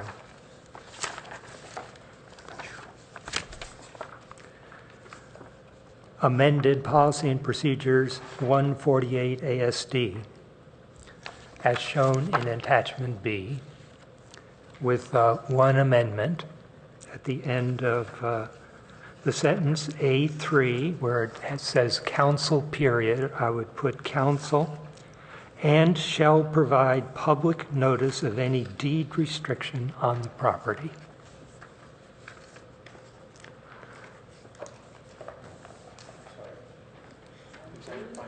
It's on the screen. It's on the screen. It's packet page 320. and it's A3 under procedure.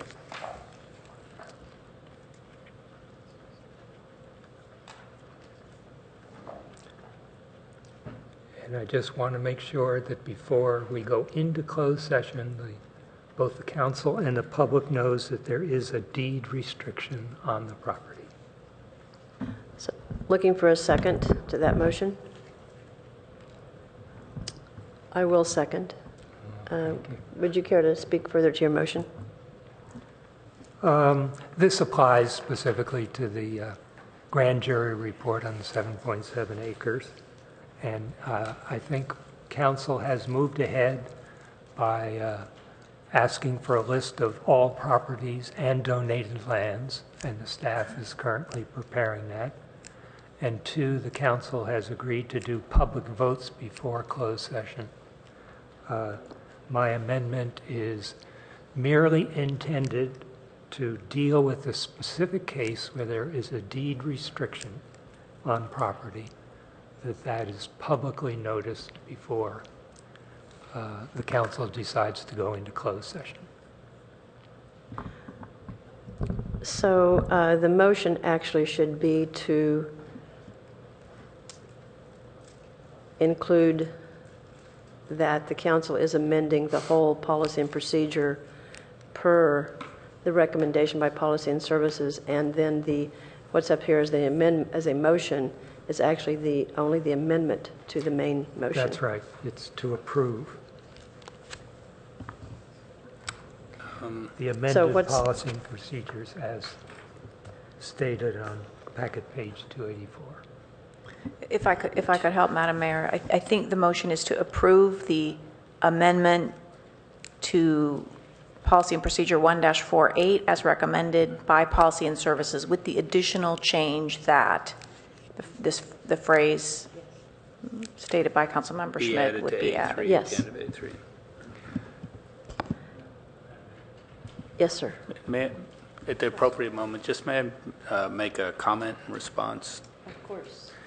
Thank you. So, trying to understand exactly on a going forward basis what we're trying to do. Certainly referencing back to a specific incident, it seems to me that you now have a requirement that you publicly vote and allow for the potential for discussion in advance. And I'm just trying to, what would be distinctive about deed restricted from other kind of special conditions that could exist on varying bits of property? I mean, we may have an easement on a property that might have some environmental significance or something. I mean, there may be lots of just different conditions. I sometimes worry when we just pull out one thing in particular, it almost sort of has some impact on how we ought to be thinking about sort of full disclosure. Or, I mean, I'd rather be thinking about making it more general than that and identify any conditions that might,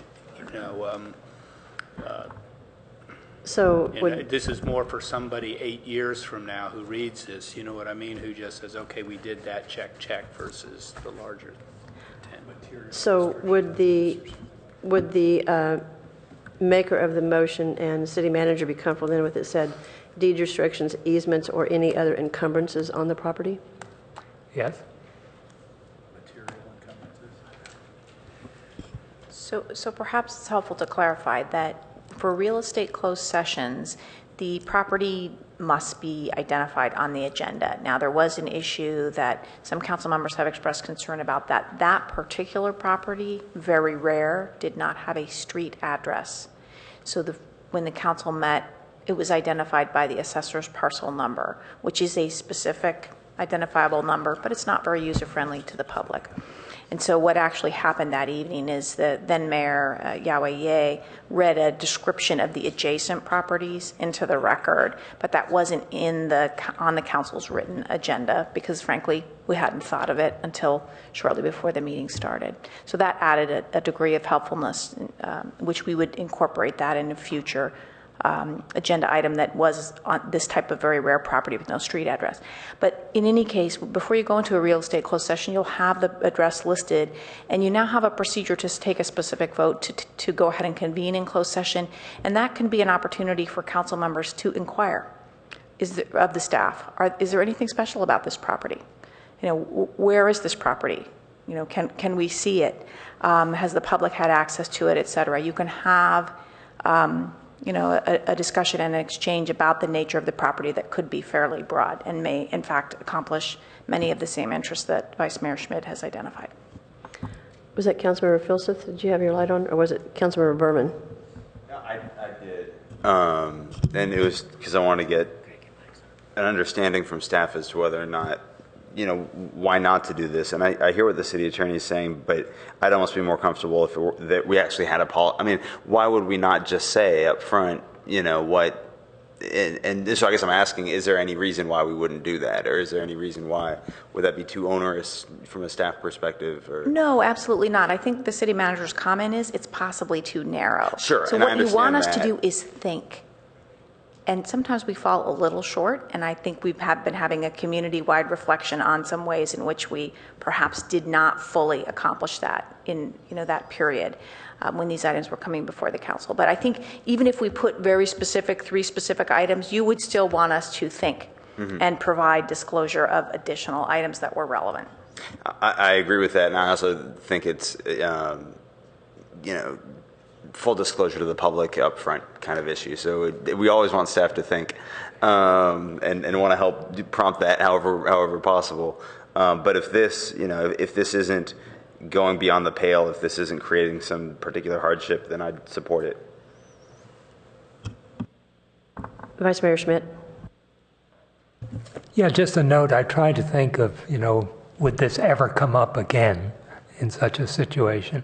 And the parcel that jumps out is a Federal Telegraph out in the Baylands, which precedes, I think, the declaration of open space, and has an easement on it. And I think the city manager's suggestion of putting easements on here would possibly, 10 years from now, alert people to the fact that that's something that should be public. I see no other lights, so shall we vote on the board to adopt the amendments to our procedures as recommended by Policy and Services and are in attachment C on packet page 320 with the change that at the end of A3 we add the language and shall provide public notice of any deed restrictions, easements, or any other encumbrances on the property. Shall we vote on the board, please?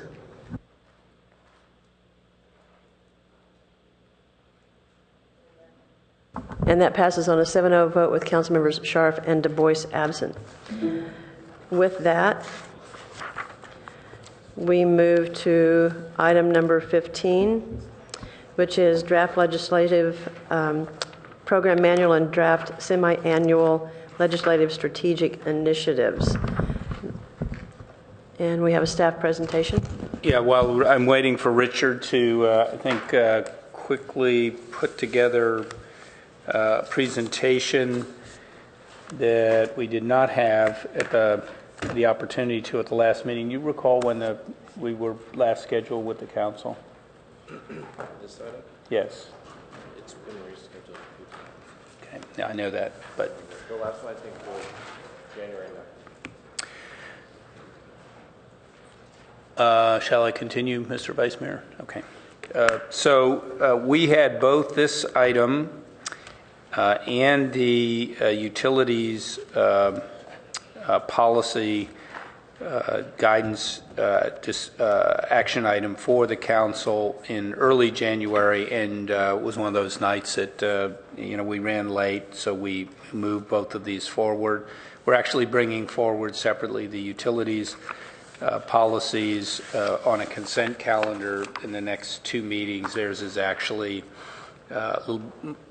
quite a bit more routine than this particular one is, and given the fact that Policy and Services Committee did some work to continue to expand our legislative program and our sort of our efforts to be effective at the state in particular, but also the federal level. We thought that this is worthy of some discussion there, and I'll let Richard take you through the presentation pretty quickly. Thank you, Mayor Holman and Council. Very quickly, just want to run through this presentation just for those of you who aren't familiar with the work we've been doing on the legislative program. So what you have before you tonight is a draft legislative program manual and a semi-annual legislative strategic initiatives document. And in the quick presentation, I'll touch on the differences there. So legislative program history very quickly. We've had a federal legislative advocate since 2009, a state legislative advocate since early in 2014. So we've now established a comprehensive legislative framework, which was one of our goals. Policy and Service Committee has worked extensively throughout 2004 to develop the draft documents before you tonight. These documents represent a comprehensive legislative program framework. There's two main documents before you. The first is the Legislative Program Manual. This is the longer of the two documents. It's intended to serve as the city's ongoing guide to legislative policy and procedures, be reviewed every 2 to 3 years, but more or less the document should stay consistent throughout multiple legislative cycles. The next document is slightly more complex. That's the semi-annual legislative strategic initiatives document. That's intended to be vetted and revised semi-annually in the fall and the spring by Policy and Services before council review. The fall meeting is intended to be a proactive planning session focused on what to advocate for in the upcoming year. And the spring meeting is for the city to react to what has been proposed in the legislative session that year and to take positions of opposition or support. The concept overview is the semi-annual legislative strategic initiatives give council the opportunity twice per year to provide both staff and the city's legislative advocates a clear framework within to work. The document is drafted with the current legislative environment in mind and is intended to be fluid and consistently updated. So with that, we'll take your questions and your comments. If I just might add something additionally, for the most part, we are in a reactive mode to emergent legislation, particularly at the state level, less so at the federal level.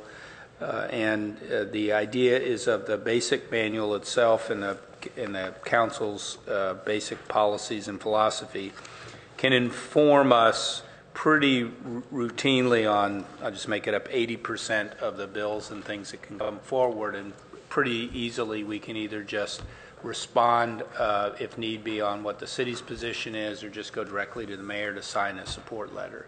There are other times when there's particular legislation that's a little bit fuzzy, maybe it's outside the bounds of your policy, where we will come back explicitly to the council, oftentimes, sometimes is a fairly short notice, to go ahead and get you to take action in a meeting.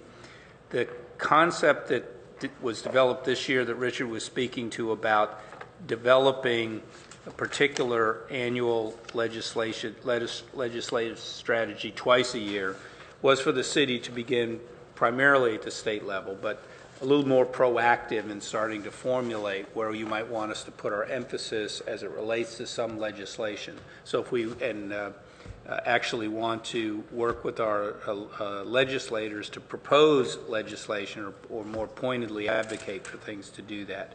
And so the committee made its recommendations, and I think Richard might have said this, but the idea of having 6 of these at the first half of this year was really more driven by where the sort of standard deviation breakpoint was in their scoring to kind of group them into 6.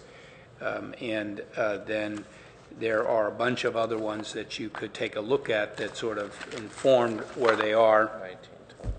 19. How many? 19.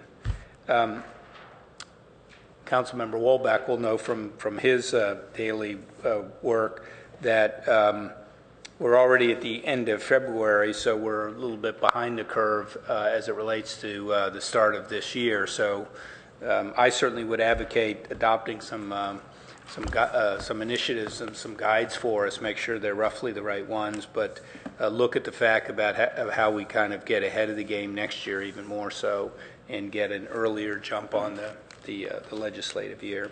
The last thing I would say is there is one in here in particular. I'm on packet page 343 of your packet, and you see the 6 that were recommended by the committee at least.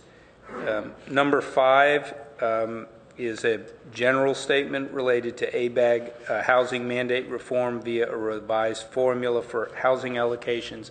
And I do know, of course, of recent weeks, the council's had some discussion as it relates to maybe looking more specifically at things related to the density bonus law and some other potential changes there. So that was the one thing that to us as staff thought might bear special attention, but you may have ideas also of your own. So thanks. If I could add just one thing to that, that also applies on packet page 344 under housing. And thank you for adding it previously. Vice Mayor Schmidt, as the only returning present member of Policy and Services, would you care to make comments? Yeah, I thought the summary was good. It is a new program, and thanks to Richard for getting it started, where we're meeting with our lobbyists twice a year now, both in the fall and the spring. And I guess the goal in the fall is to have a proactive set of initiatives for them, and then a more reactive meeting in the spring. There does seem to be one conflict, is on packet page 331, the role of the council. Everything there is mentioned in terms of annual reviews, with Policy and Services meeting twice a year. And yet, in the presentation, you did say meet twice a year with the council. So maybe we ought to clarify that and make sure it's clear whether the council will be involved in the reviews, both in the fall and the spring. Just a note on on packet page 343, where there is the strategic initiatives. The Policy and Services Committee went through a process of voting to derive those 6, but I think the intention was just to present that to the council, and the full council would have the opportunity to re-vote and set their own priorities on that. So this is just sort of a starting point to help the council. If I might just make one other addition, on page 343 and 344, you have the whole list of the legislative issue areas. That has been, as my recollection was, kind of process of brainstorming that had taken place at Policy and Services Committee prior to the actual winnowing process. I think the executive leadership team also came and correct. Presented a series of things that we worked with. So that's correct. It was a combination. So obviously there could be things even beyond this area that, a council member might identify as an important issue. Councilmember Wobach, and then Councilmember Burt, Councilmember Niss, and then Councilmember Filseth. So, Councilmember Wobach. So, looking at the proposals provided to the council by Policy and Services, thank you, Vice Mayor Schmid, for being part of bringing these to us as proposals. So looking at pages 343 to 344, I have a number of questions.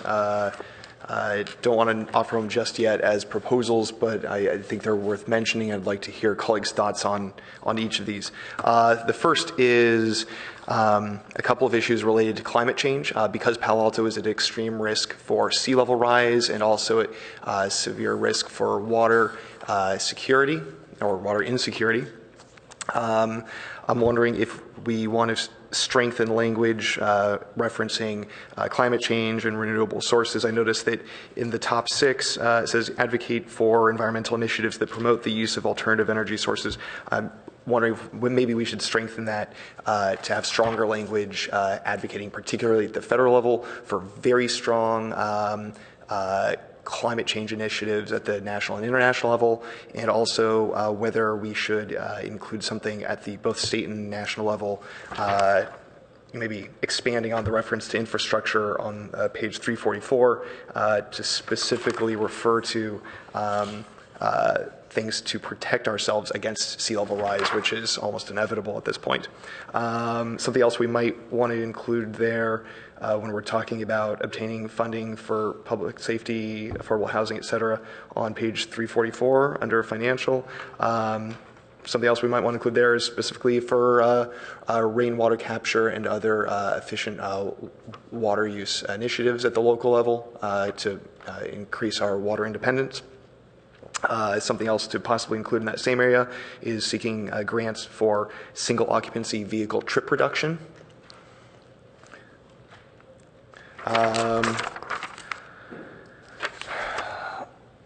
Under item 5, back on page 343,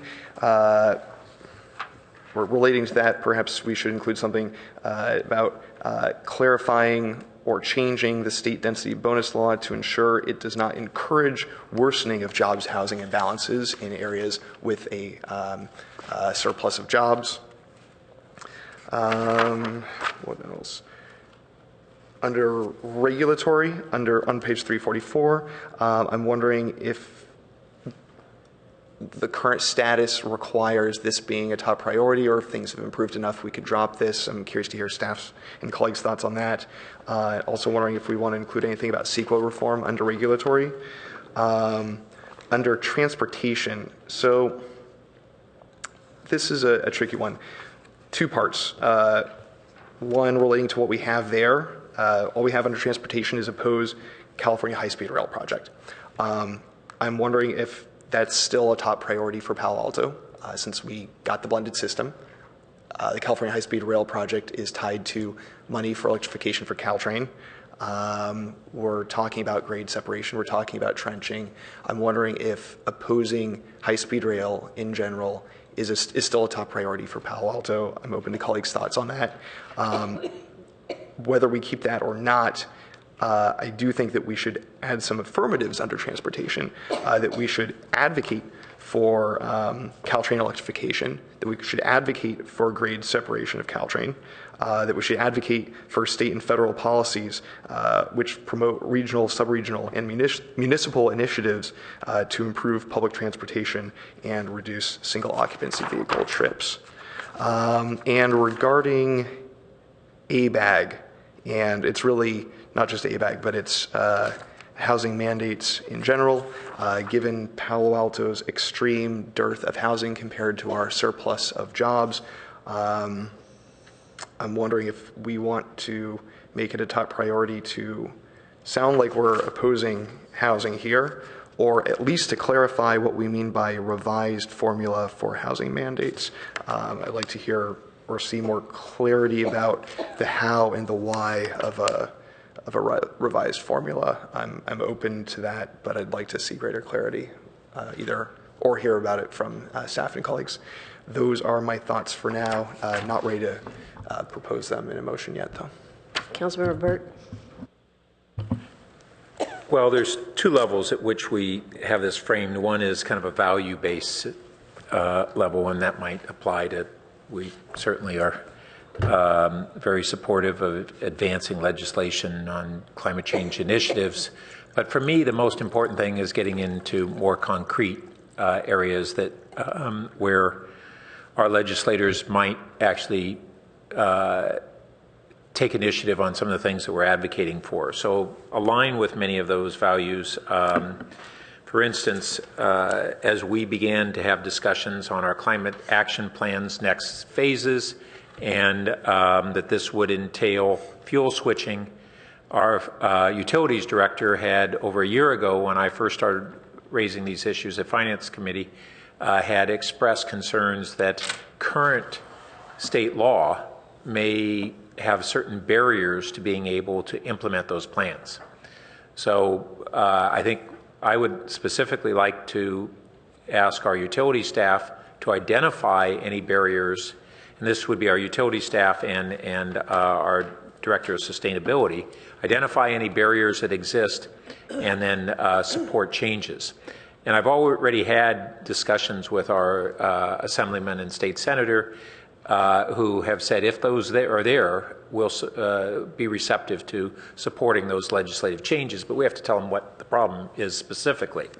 I agree on the density bonus that what we really want to identify is rectifying counterproductive aspects of the current density bonus that exacerbate jobs, housing, and imbalances. On the issue of both local commuter rail and our support for it and high-speed rail, I think it still is important. In fact, when we look at the funding sources that are possible for doing what we want, of grade separations and modernization, those dollars have been essentially robbed by the governor's action to take $500 million a year from cap and trade and spend it on high-speed rail. And so I think that we would want to specifically recommend that those dollars go toward more environmentally beneficial enhancements to commuter rail and perhaps even the feeder systems that go into there. I do want to also add something that popped up in the last year or so, which is the need to continue progress on seismic retrofits of soft wall buildings and others that are in jeopardy. And that would need to be looking at what supplemental funding sources might exist. But I think as a state and a city, these are issues that we've got to continue to make greater progress on. And one that's been near to our issues is whether there is need to modify the permit approval process of regional water quality control boards in the state. And I'm serious about this.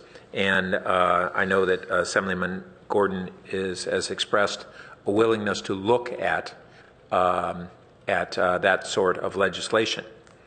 And then another one that's important to us is a broken, I guess it's a legislative permissibility on the water conveyance fees, and whether we need legislative change to fix that.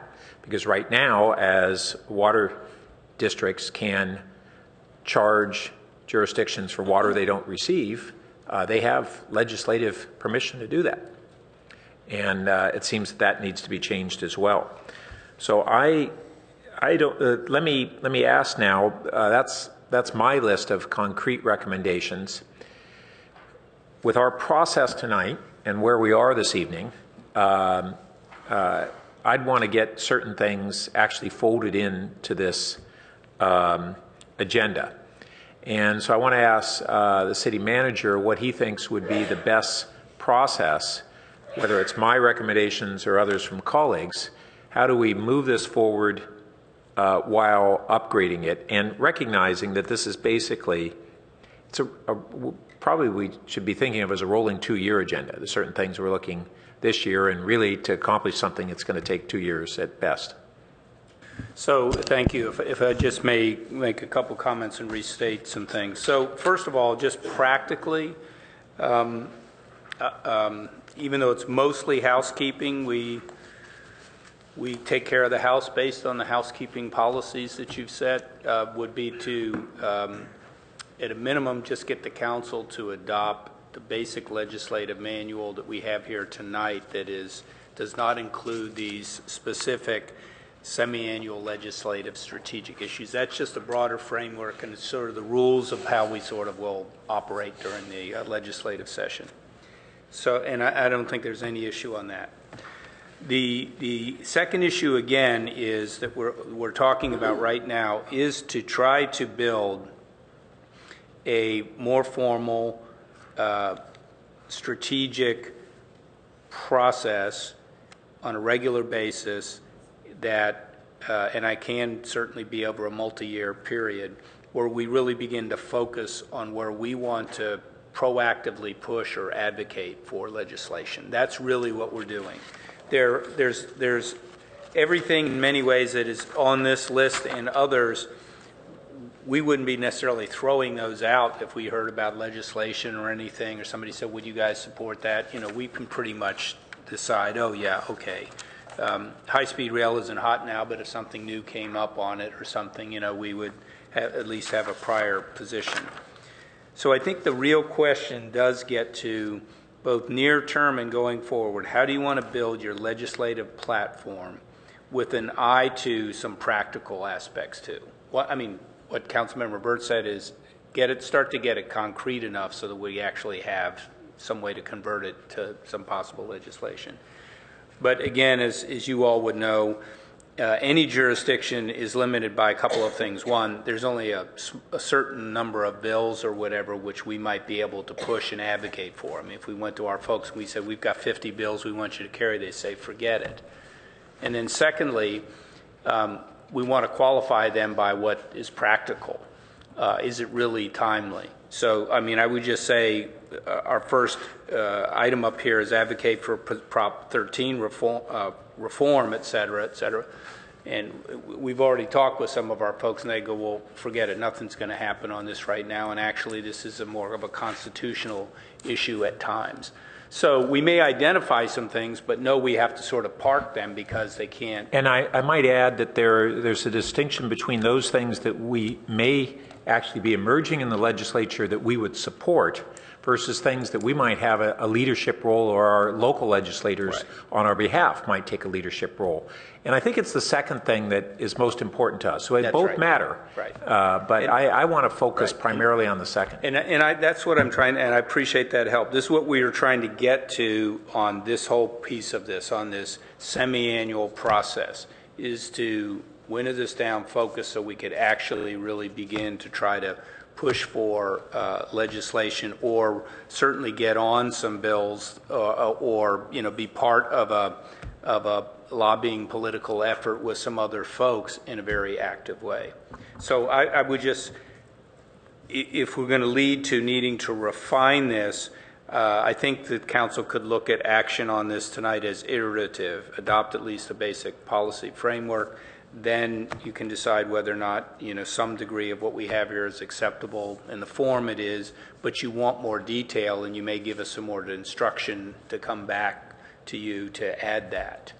And of course, as you know, we typically kind of keep this legislative portion on the agenda just for the ability to kind of come back routinely to the council. So I think you do have that opportunity here tonight. So, City Manager, what I was going to propose is that we have a motion, go ahead with a motion to approve the draft legislative program manual and draft semi-annual legislative strategic initiatives that's in attachment 15A. Do that. It's A and B, actually. And go ahead and do that, and then rather than making a bunch of comments that then can either get traction or don't. So we go ahead and have that motion on the floor, and then if we have things we want to add to that, we can do that to the extent that council members want to undertake those this evening. Thank you. And if I would just clarify, if that's the motion that's made and it passes, I mean, that could certainly be workable. That concept of council adding to it may actually be reframing some of the things that are already in here, or making them more specific, or diving deeper on them than we have right now. So given that, I would welcome a motion to do just that in terms of approving the draft legislative program and draft semi-annual legislative strategic initiatives, and then like to hear from council members if there is a timeline within which, or a timing within which you'd like to continue to discuss this evening, as opposed to continuing that discussion to another meeting. So first, let me have a motion, please. Could you state the motion, please? Making a motion, Corey? Yep. I will, there we go. There we go. I will move that. Perfect. Yep. Remove approval of the draft legislative program manual and draft semi-annual legislative strategic initiatives. Would you care to speak to your motion at all, Councilmember Wobach? Nope. Vice Mayor Schmidt, speak to your second.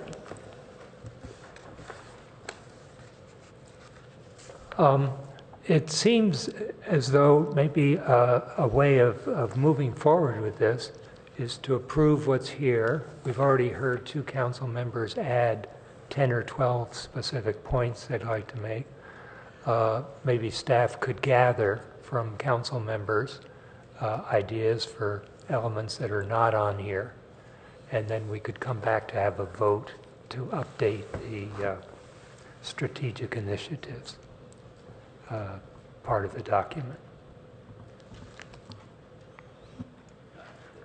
I think that's speaking to the motion. It seems like the gist of what you were suggesting, Madam Mayor, that they adopt this, and you may need to clarify what that comeback process is. But. Yes. Councilmember Niss. Question, though, was did we want to pursue it tonight? Am I right? I'm sorry, yes. Or come back. I think it's a little early to pursue it tonight. I know we have a number of issues that are certainly, important and so forth, but they're going to be burning later. And Corey, I'd be interested in knowing exactly where the legislature is at this point, but I think of it as still very early in the year. And we can influence as we go along. And I think we can certainly refine this, but I'm not sure that doing it at 11:15 at night is when we're at our very best. And I'm also guessing it's going to go through Policy and Services, Pat, as well.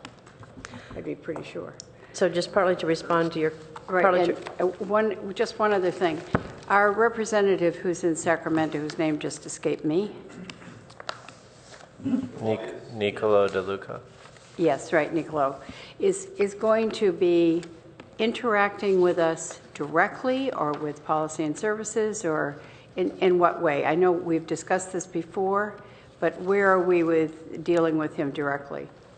So both Nicolo De Luca, who's our representative from Townsend Public Affairs, and Thane Young and Steve Palmer, who are representatives from Van Scoac at the federal level, fly in for the Policy and Services Committee meetings in the fall and the spring.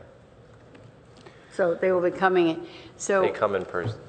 But we can also have those conversations with Nicolo on the phone about what's going on in Sacramento. And we have Corey right here, who is a direct pipeline to what's going on in Sacramento as well. We have him as sort of unpaid staff.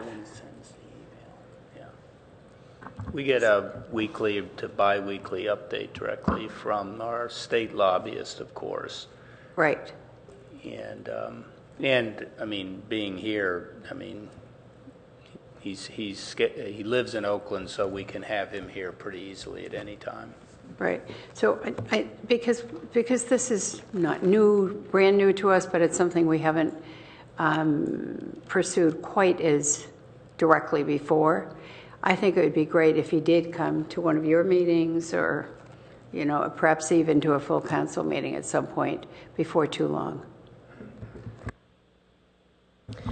Councilmember Niss, to maybe answer one of your questions that you posed, any legislation that is proposed by this Friday, or by this Friday, I should say it this way, by this Friday is when the legislature will, determine what they will take up this year.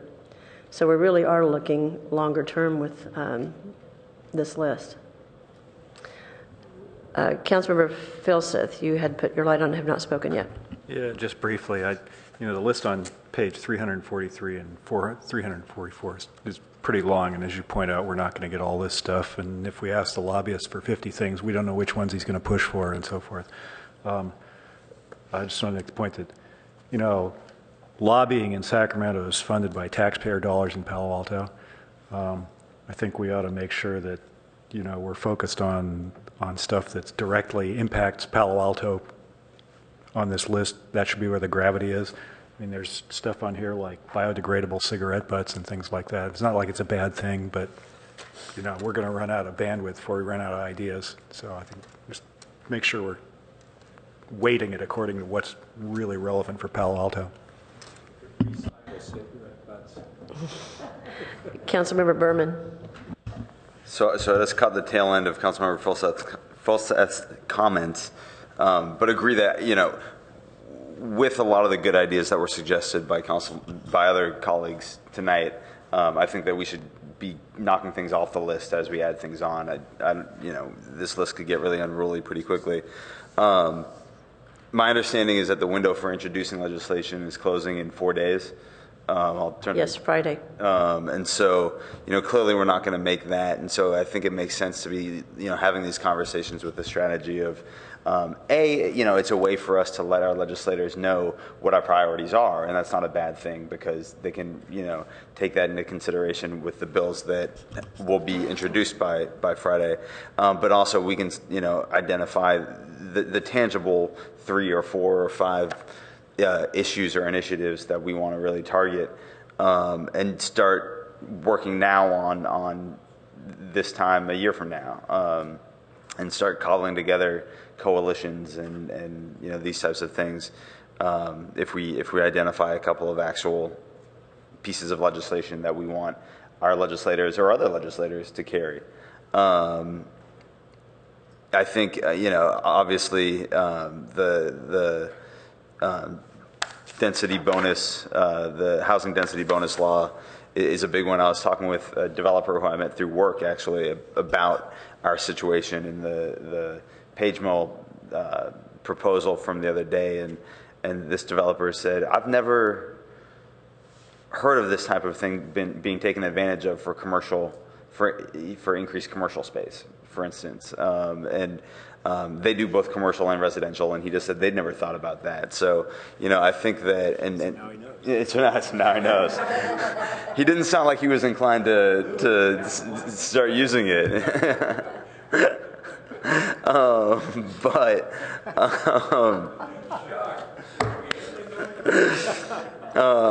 But maybe, you know, maybe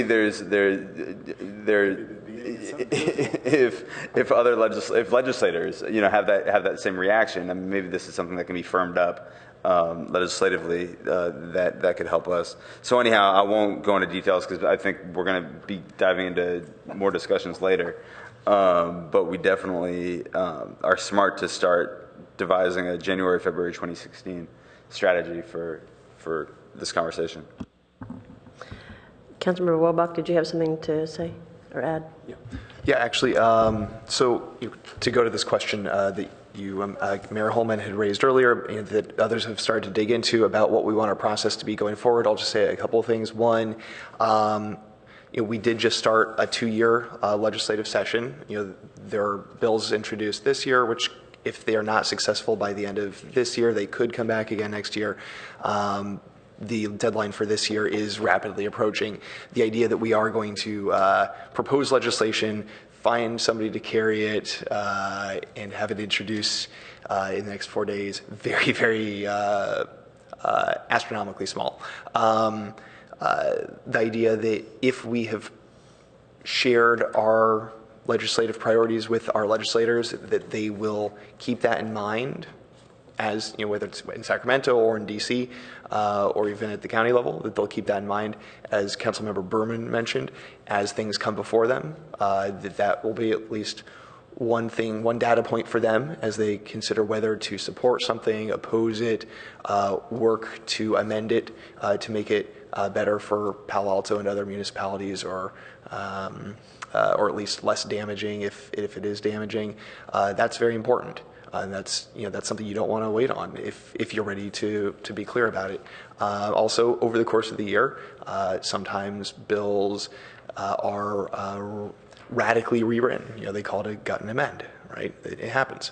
And so there is a possibility that a legislation that we see later in the year may not look like all the legislation we see this week. And if we're looking at stuff for next year, we should start having those conversations sooner than next year, because you want to make sure that whoever's going to be if you're talking about legislation that you're asking to be sponsored. But again, going back to Councilmember Burt's point,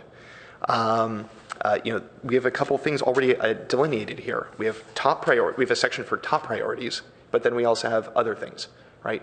There are other things that might not be a top priority, might not be something where, as Phil Seth said, you have the gravity, but you want to make sure that you're clear if it's important so that your legislators at all levels know where you stand. But then for the priorities, those might be the ones where we apply extra pressure. You know me, as far as timeline goes, I'm always good to go till midnight, but others might be less so.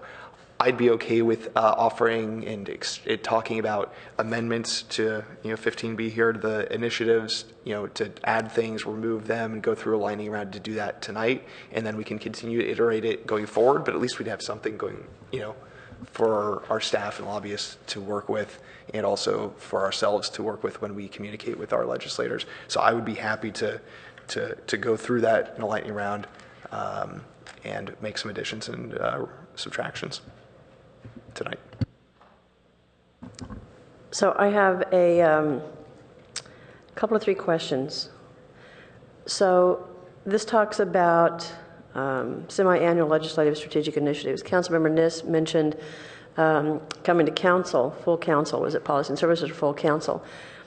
I think Policy and Services ought to vet the issues or initiatives, whichever. But I do think there ought to be a reporting out to the full council a couple times a year so we have an opportunity as a council. That isn't covered here. So I think that needs to be considered. Pardon me.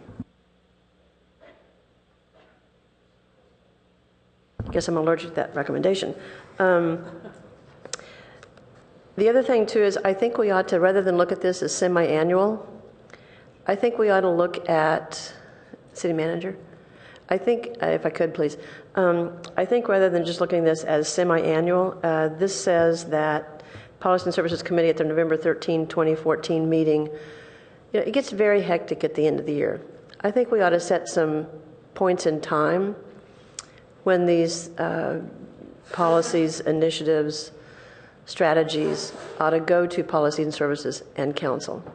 Because otherwise, we're just going to, like this year, we slipped. Friday's coming up.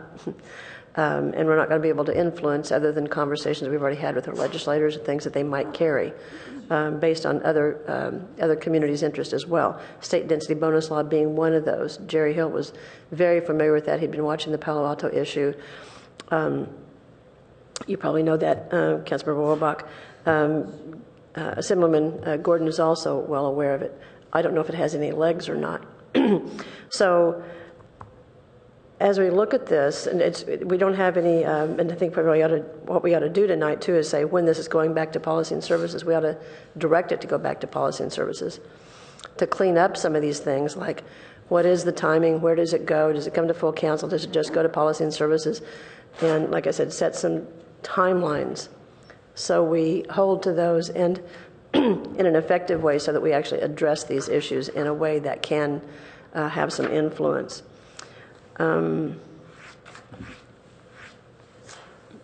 So if I might just add something in response to that, I think that council can take some comfort in the fact that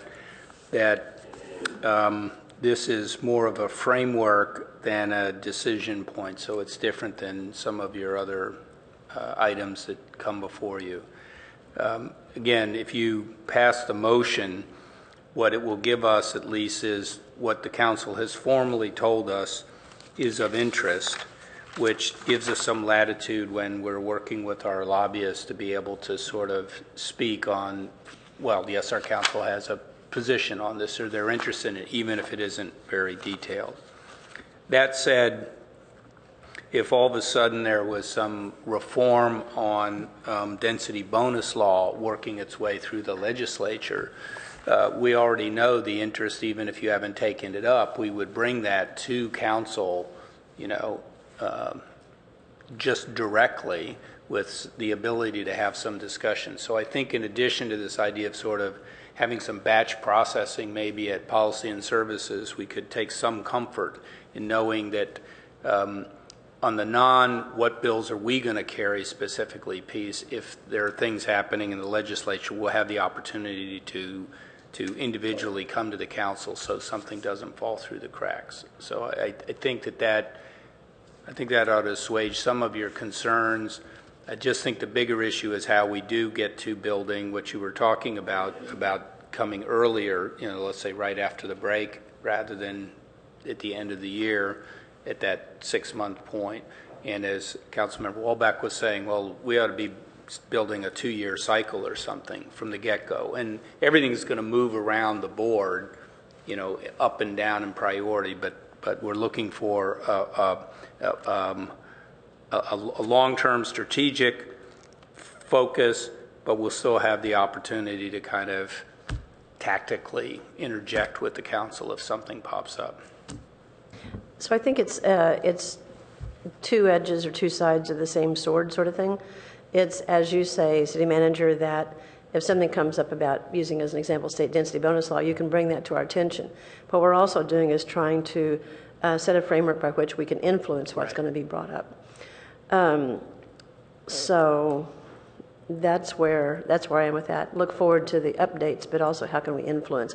I think Councilmember Wilbach's comment about working on a 2-year strategy is appropriate. When would you see this going back to Policy and Services and for some of the cleanup and additions and maybe hierarchy? And one of the things for me personally, I would like to see this list do is, if there is something going on with, pick one of these, I'd like to know what the status is when this comes. So right now we have this list, but is there any action on any of these? I don't mean you to answer that right now, but it would be helpful when this comes to us to have that information. Or is there any potential? And then the other thing I would say just to colleagues is that City Manager and I have talked about re-energizing and expanding the neighboring communities, mayor, city manager conversations too, so we can discern what support there might be, maybe might not be, but I think there is a fair amount of support on several of our issues. Councilmember Burt mentioned soft story buildings. I think that's really a big issue in this community, certainly. Perhaps it is in others. So I think there's a lot of meat to be put on the bone here with this. I think it's a good start. I think there's a lot of meat to be put on the bone and some procedural things that need to be identified and solidified so that we don't slip again. So if I might add, I think that I'm guessing that the council doesn't all want to stay here with Councilmember Walbach until midnight. But that if you go ahead and pass this and you refer this to Policy and Services, we can work with the chair. And again, it could be the sort of thing that you don't have to, I mean, this is a living or moving document or whatever the right term is. The committee can piecemeal spin things back out and make recommendations if need be, rather than what are the 25 other initiatives that all have to be put together. You may say density bonus law, fuel switching, something related to sea level rise, and a few of those can come out and we can bring them back to the council. And so we're making progress. So I'd offer an amendment that we refer this item to Policy and Services, back to Policy and Services. So yes, this item. No. We're trying to get you to do the original motion that would adopt all of this. Okay. It's in addition to the motion that's up here. Okay. So that we approve what we have. We approve what we have, and also refer to B that we'd be referring back, right? Right now, you actually have a motion that adopts both A and B, but you could be referring the review of B for changes and additions referred to Policy and Services. Is that in addition to adopting what we have? Yes. It's in addition to, it was an amendment to the current motion. And actually for me it is A and B, because I think there are some procedural things that need to have some meat on the bone that aren't currently in place. I think it wasn't clear to people that we're going forward with this, and then we want Yes. an additional review this Yes, year. it was my idea to move to approve this, so yeah. So yes, so the amendment would be, and we don't have it on our monitors here. If we could toggle, please.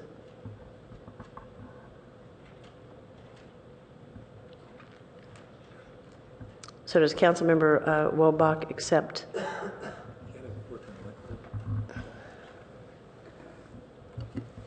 So No, the amendment, no.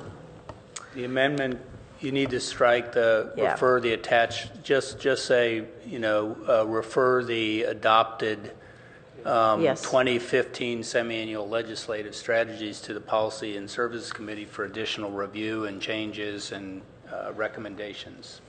Yeah, review and refinement. Yeah.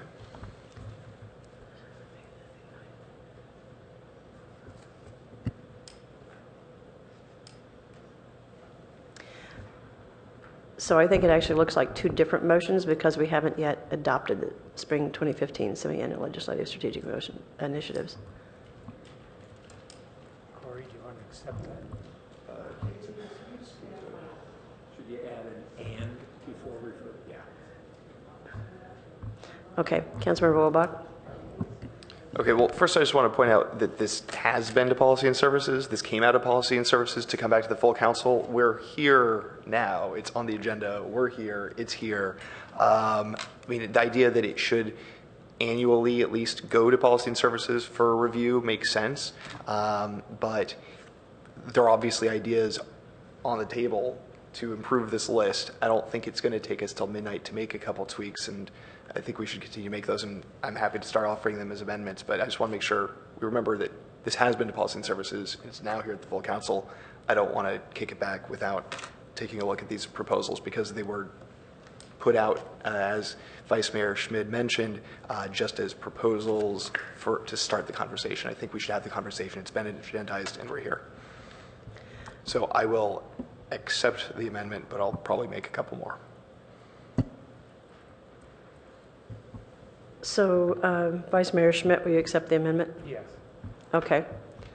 Councilmember Wolbach, you had something else to add? Yeah, I'd also add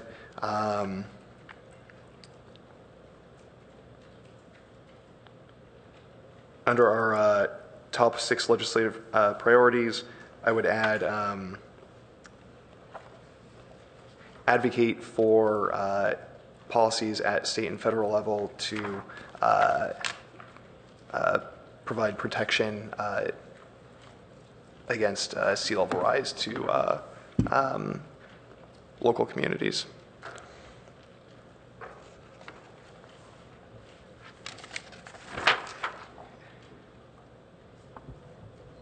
And Councilmember, and also before you go on, Councilmember Niss, would you accept that? It's fine. I think it's essential, but also fairly innocuous at this point, since I know it's the kind of thing on everyone's mind. And I think I read today that Rich Gordon is giving a lecture on it at the PDC in March. So it's fine to have it. I think it's front and center anyway. Councilmember Wolbach, also note that as you are on Policy and Services, you'll have an opportunity there. again, the idea is that we have this ready to go and not wait for months to have it improved. I would also add under transportation, advocate for state and federal policies and funding which support local rail and other local transportation projects which reduce single occupancy vehicle trips.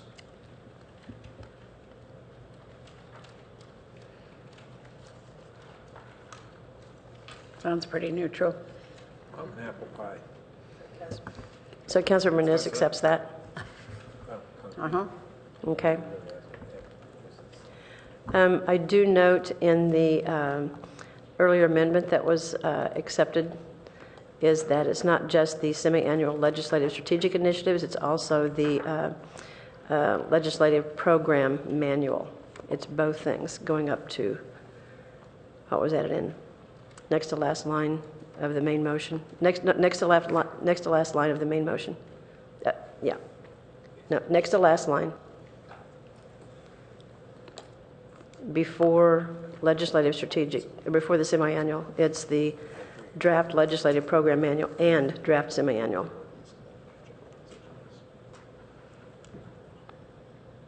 What else have you got, Corey? Well, do we want to add something about state density bonus law for now, or just address that when it comes up? I think we should add that one. That's concrete. You want to make an amendment? All right. I'll offer an amendment that it's actually be as a subset, probably under the theme of the housing mandate and priority number 5, to say and reforms to the state housing density bonus law to correct elements that are counterproductive to the jobs housing imbalances. I'll accept that. Councilmember Niss? Yeah, as we said, that's a good concrete one, and it addresses something that's clearly of great concern to us. Imbalance is not imbalance, though. I am. Any other amendments by council members? Do you want to remove anything?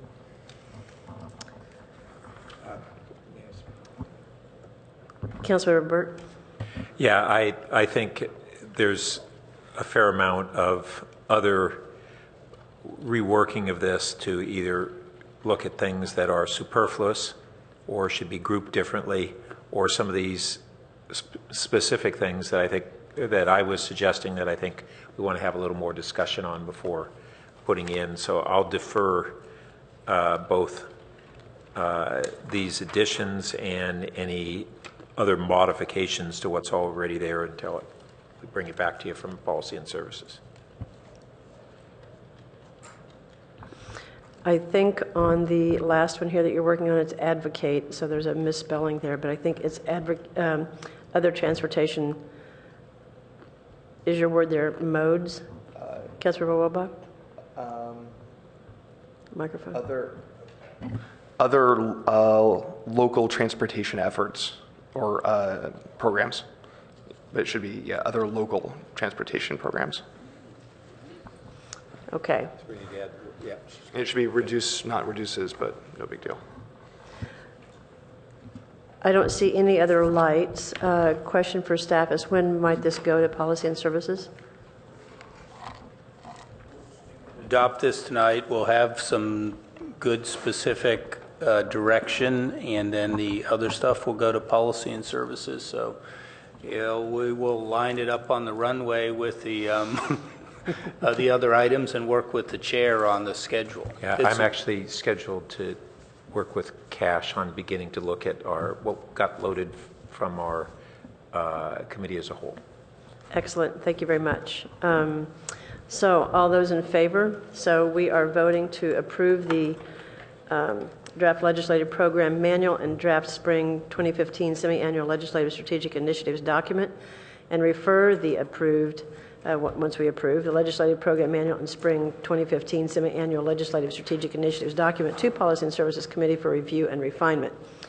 We are adding advocate for policies at the state and local state and federal level to provide protection against sea level rise for local communities. We're also adding, under number 5, under the top 6, strategic initiatives, we are also adding reforms to the state density bonus law to elements that are counterproductive to the jobs housing imbalance.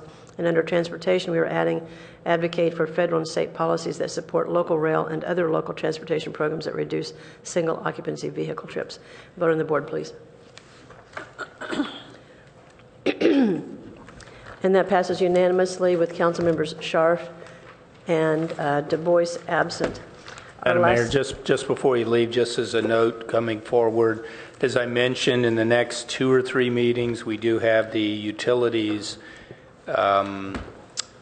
legislative policies, which may include some of the items that were brought up tonight. So I would just urge council members to pay close attention to that, and we may be in the same situation where you want to adopt that, but refer some of those also to policy and services when it comes up.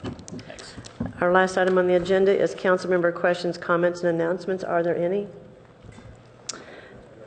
Seeing none, we are adjourned at 11:13. Thank you all. In fact, Pat.